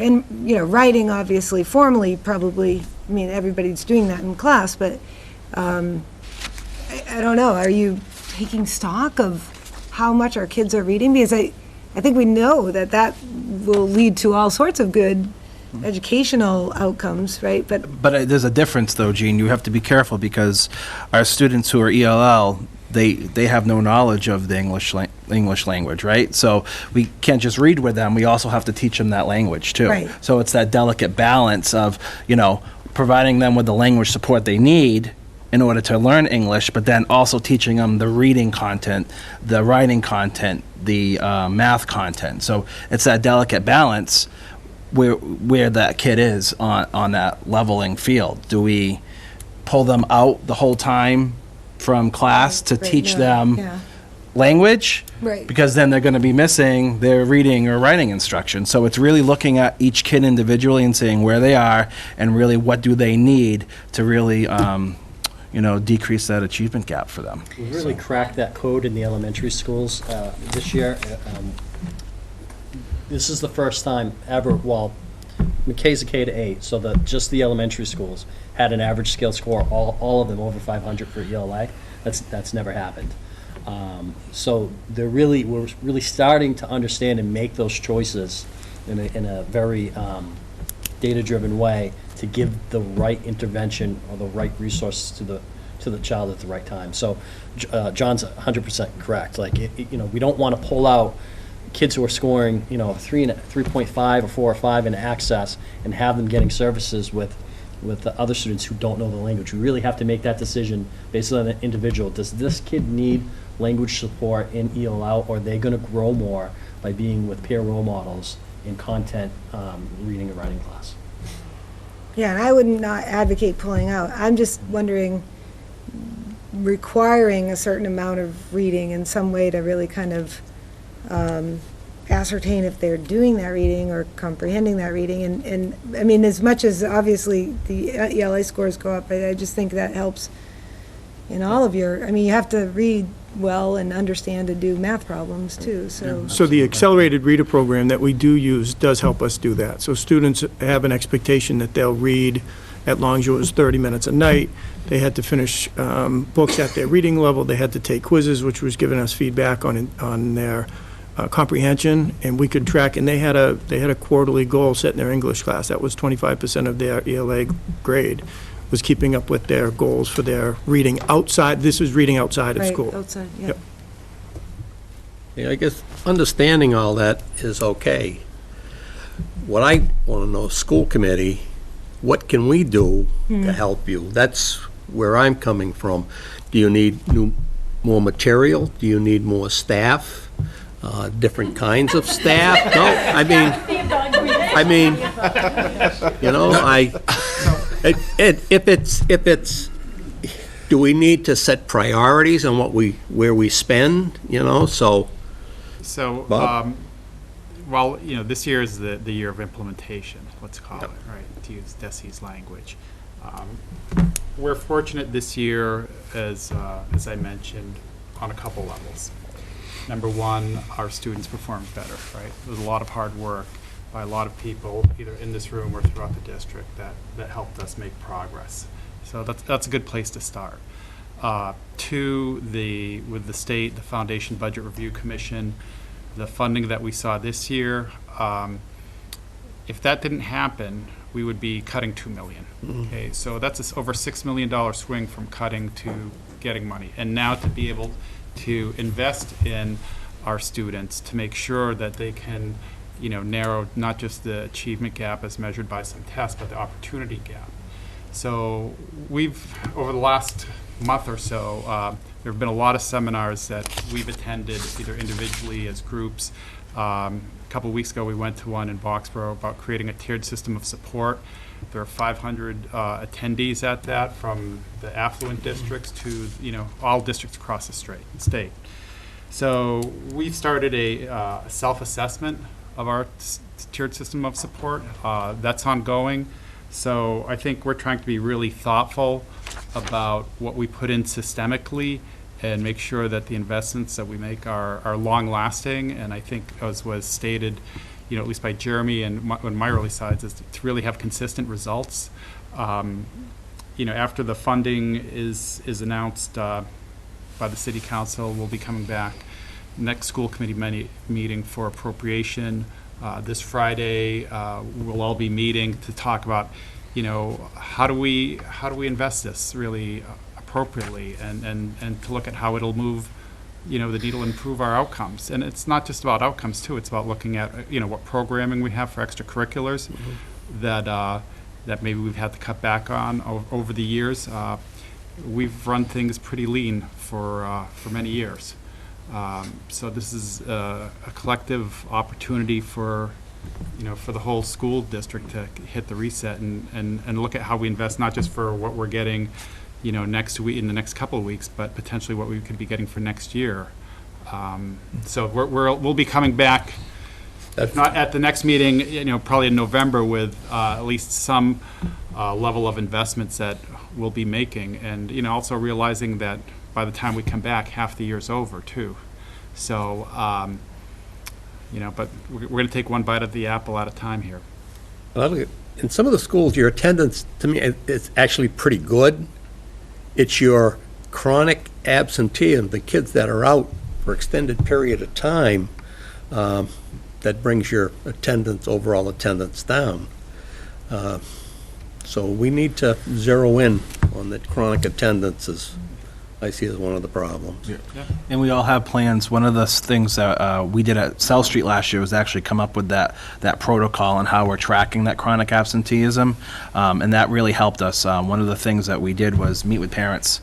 Some parents of the chronically absent students didn't really understand what that whole chronic absenteeism meant, and that their students actually had to come to school. In other situations, we actually kind of learned about the barriers that some families are facing around why their student is chronically absent. So just having that conversation opened our eyes and allowed us to actually support the families to help them get their students to school. So John, so the parent is buried with work, not paying attention, or not thinking they have to pay attention, and the kid's telling them, I'm not feeling good today, I'm staying home. Yep. And then 2 weeks go by and they do it again. Right. So what is the number? What's the magic number? 10? How many days? It's 10% of 18 days a year. 18 days a year. of enrollment. And they're not keeping count, they're not scoring it, right? Right. And is that kind of how it, It's only 2 days a month. It's 2 days a 2 days a month. month. Yep. that's all you? Blend in pretty quick. Right, Yep. okay, you can eat that up real quick, Yep. right.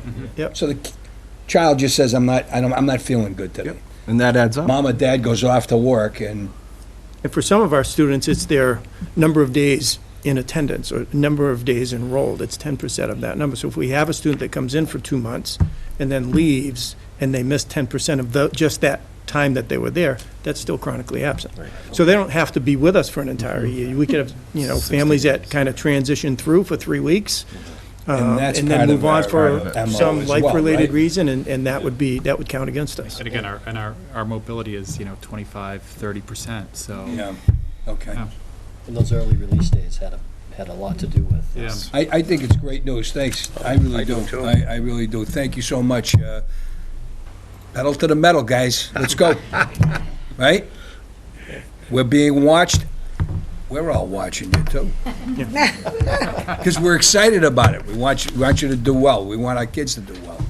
And you guys, it's all up to you, really.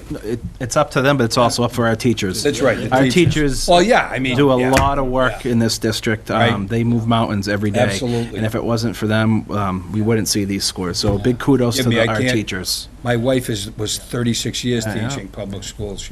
She'll remind me when I get home. So, John, yeah, good point. That question was asked, was it the state intervening last Yeah. year? It was the work from the teachers. It like was the John said. teachers. Yeah, Okay. the teachers got It's the this. teachers. Yeah.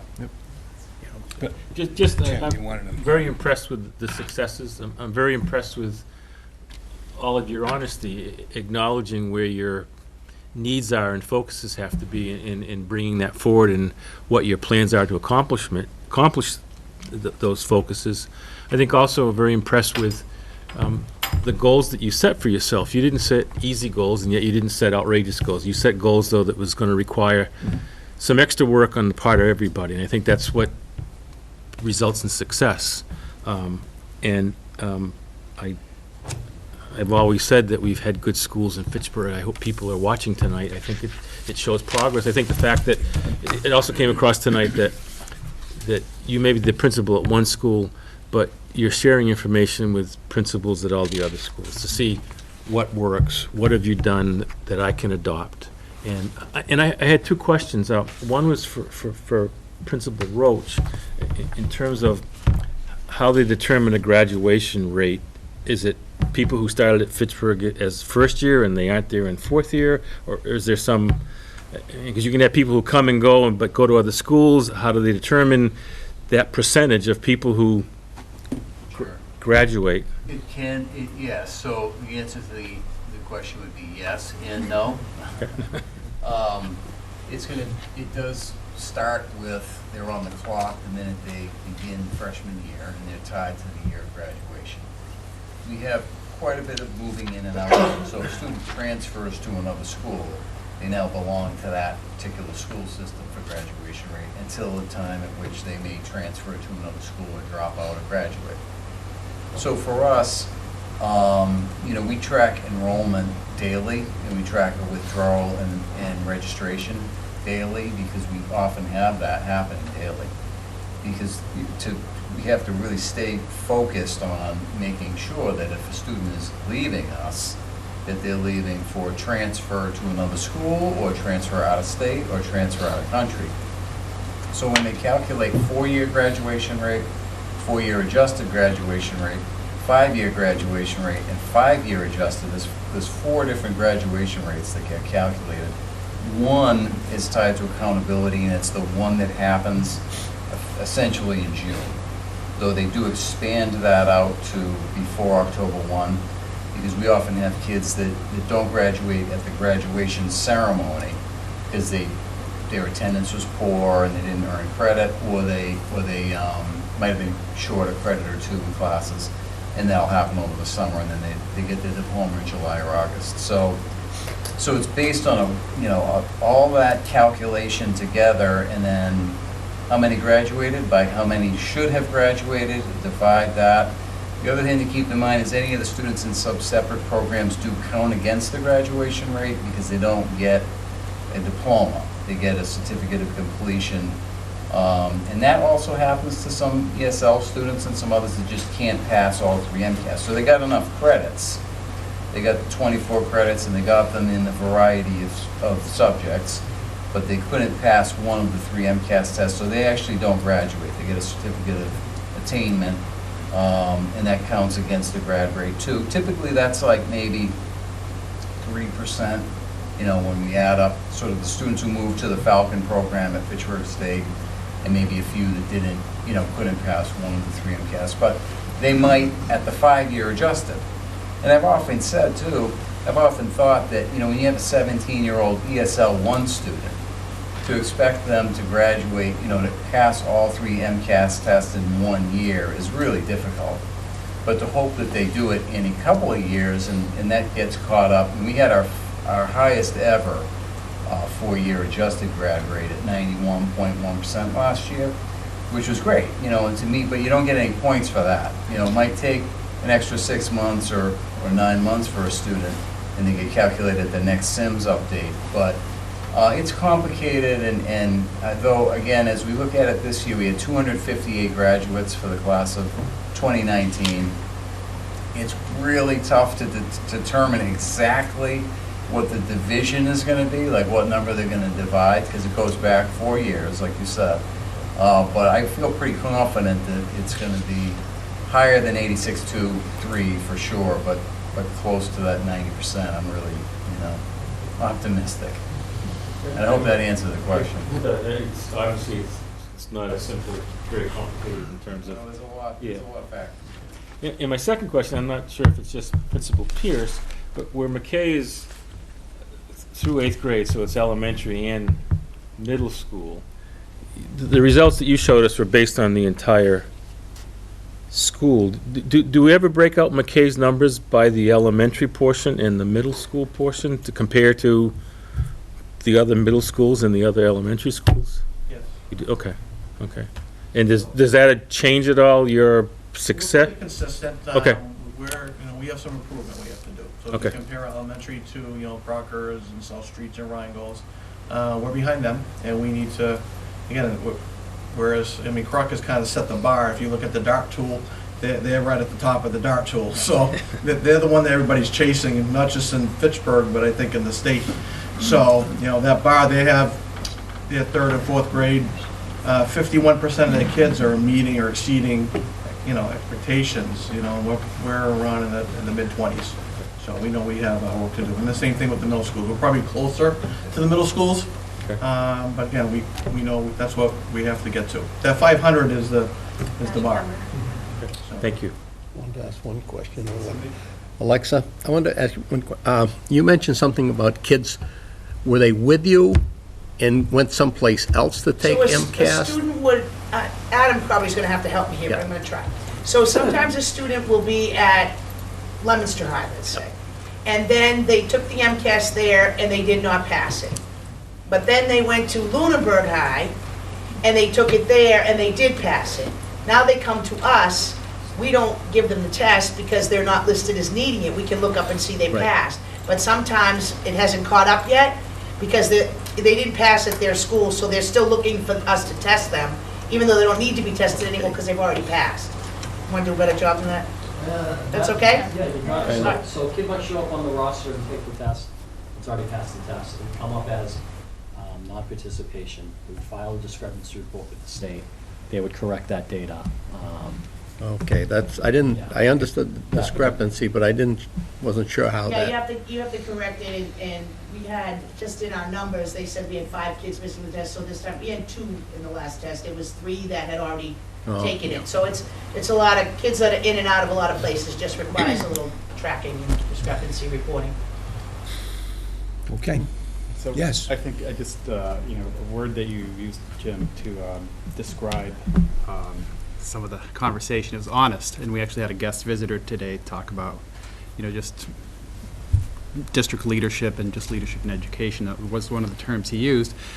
And, I think throughout the year and, having either whether it be outside organizations come in and look at, perform root cause analysis, or just all of us just looking at the data and being reflective and, looking at how we can do better. And I think everyone in this room has taken that as a personal mission to help our students. And one thing that we've done, and I kind of share with you offline, is just we've looked at local abutting districts and how our schools compare to them. And, we have an elementary school whose performance is better than any abutting district.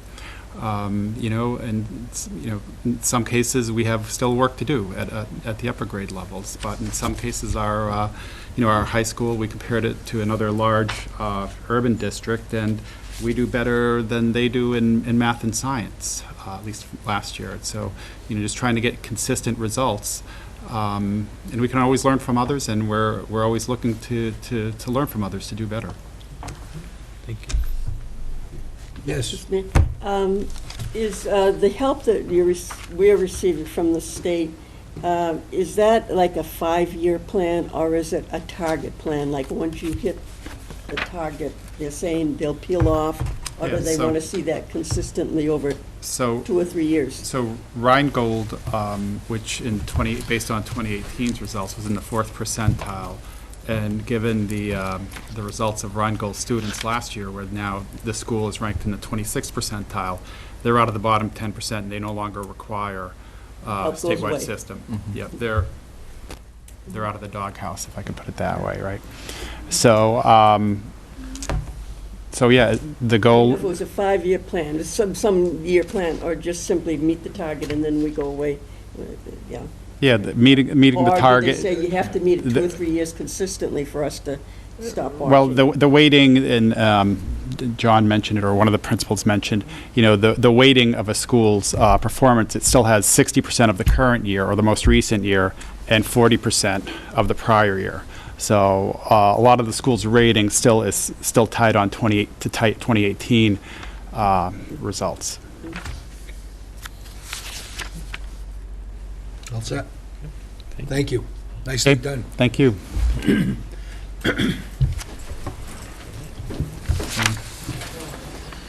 Continue. Superintendent? Yep. Moving on. Craig, do you want to do donations? And We have a number of donations. to accept tonight, one for $150 for school supplies to McKay Arts Academy from the Muslim community of Fitchburg Ladies Auxiliary. We have another one from Juan Rivera and all of his barbers at Thumbs Up here on John Fitch Highway for $2,000 to Mr. Pierce's PTO fund. We have another from the Mercado Educational Foundation for 5 Dell Chromebooks to be donated to Rheingold with an estimated value of $2,800. We have another donation to Rheingold of 22 copies of The Dirt Girl from the author of the book, Jody D. And that's an estimated value of $417.78. We have a couple of grants for submission, one being the Teacher Diversification for Pilot Program, which we're currently working on. It's a statewide grant up to or around $2 million of available funds. And another that Mr. Roach has recently submitted Fitchburg High School, the Massachusetts Skills Capital Grant Program, and that's up to $500,000.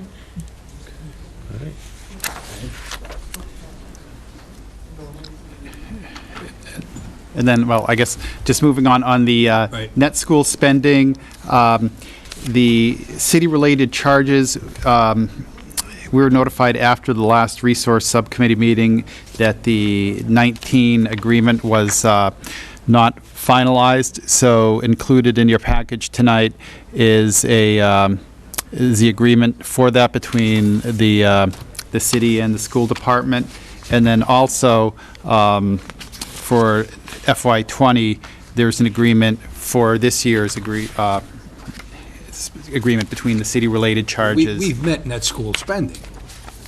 Well, that's what, for FY19, it hasn't been finalized yet, but we need to have these for our auditors. Okay. So these kind of just codify some of the indirect charges that are charged to us. So Look, it's just, with 19, we're doing it after the fact, and for 20, we're doing it, the year has already begun. But again, we have met and continue to meet net school spending. The city has. But it has, but it just hasn't been finalized yet. But Okay. that's just to I don't want be to clear. confuse anybody out in out in TV land. Okay. All right. What you want to And bundle? then, Oh, keep going. Yeah, then just you got lastly, the rest of them. several years ago now, seems like 80 and several years ago, our staff contributed to a textbook that was, put together by Pearson, and we have been presenting royalty checks now to the school committee just for acceptance. This is another one of those checks. We've collected, I don't know, thousands of dollars. I don't have the exact number, but that is, another $423 going into that account.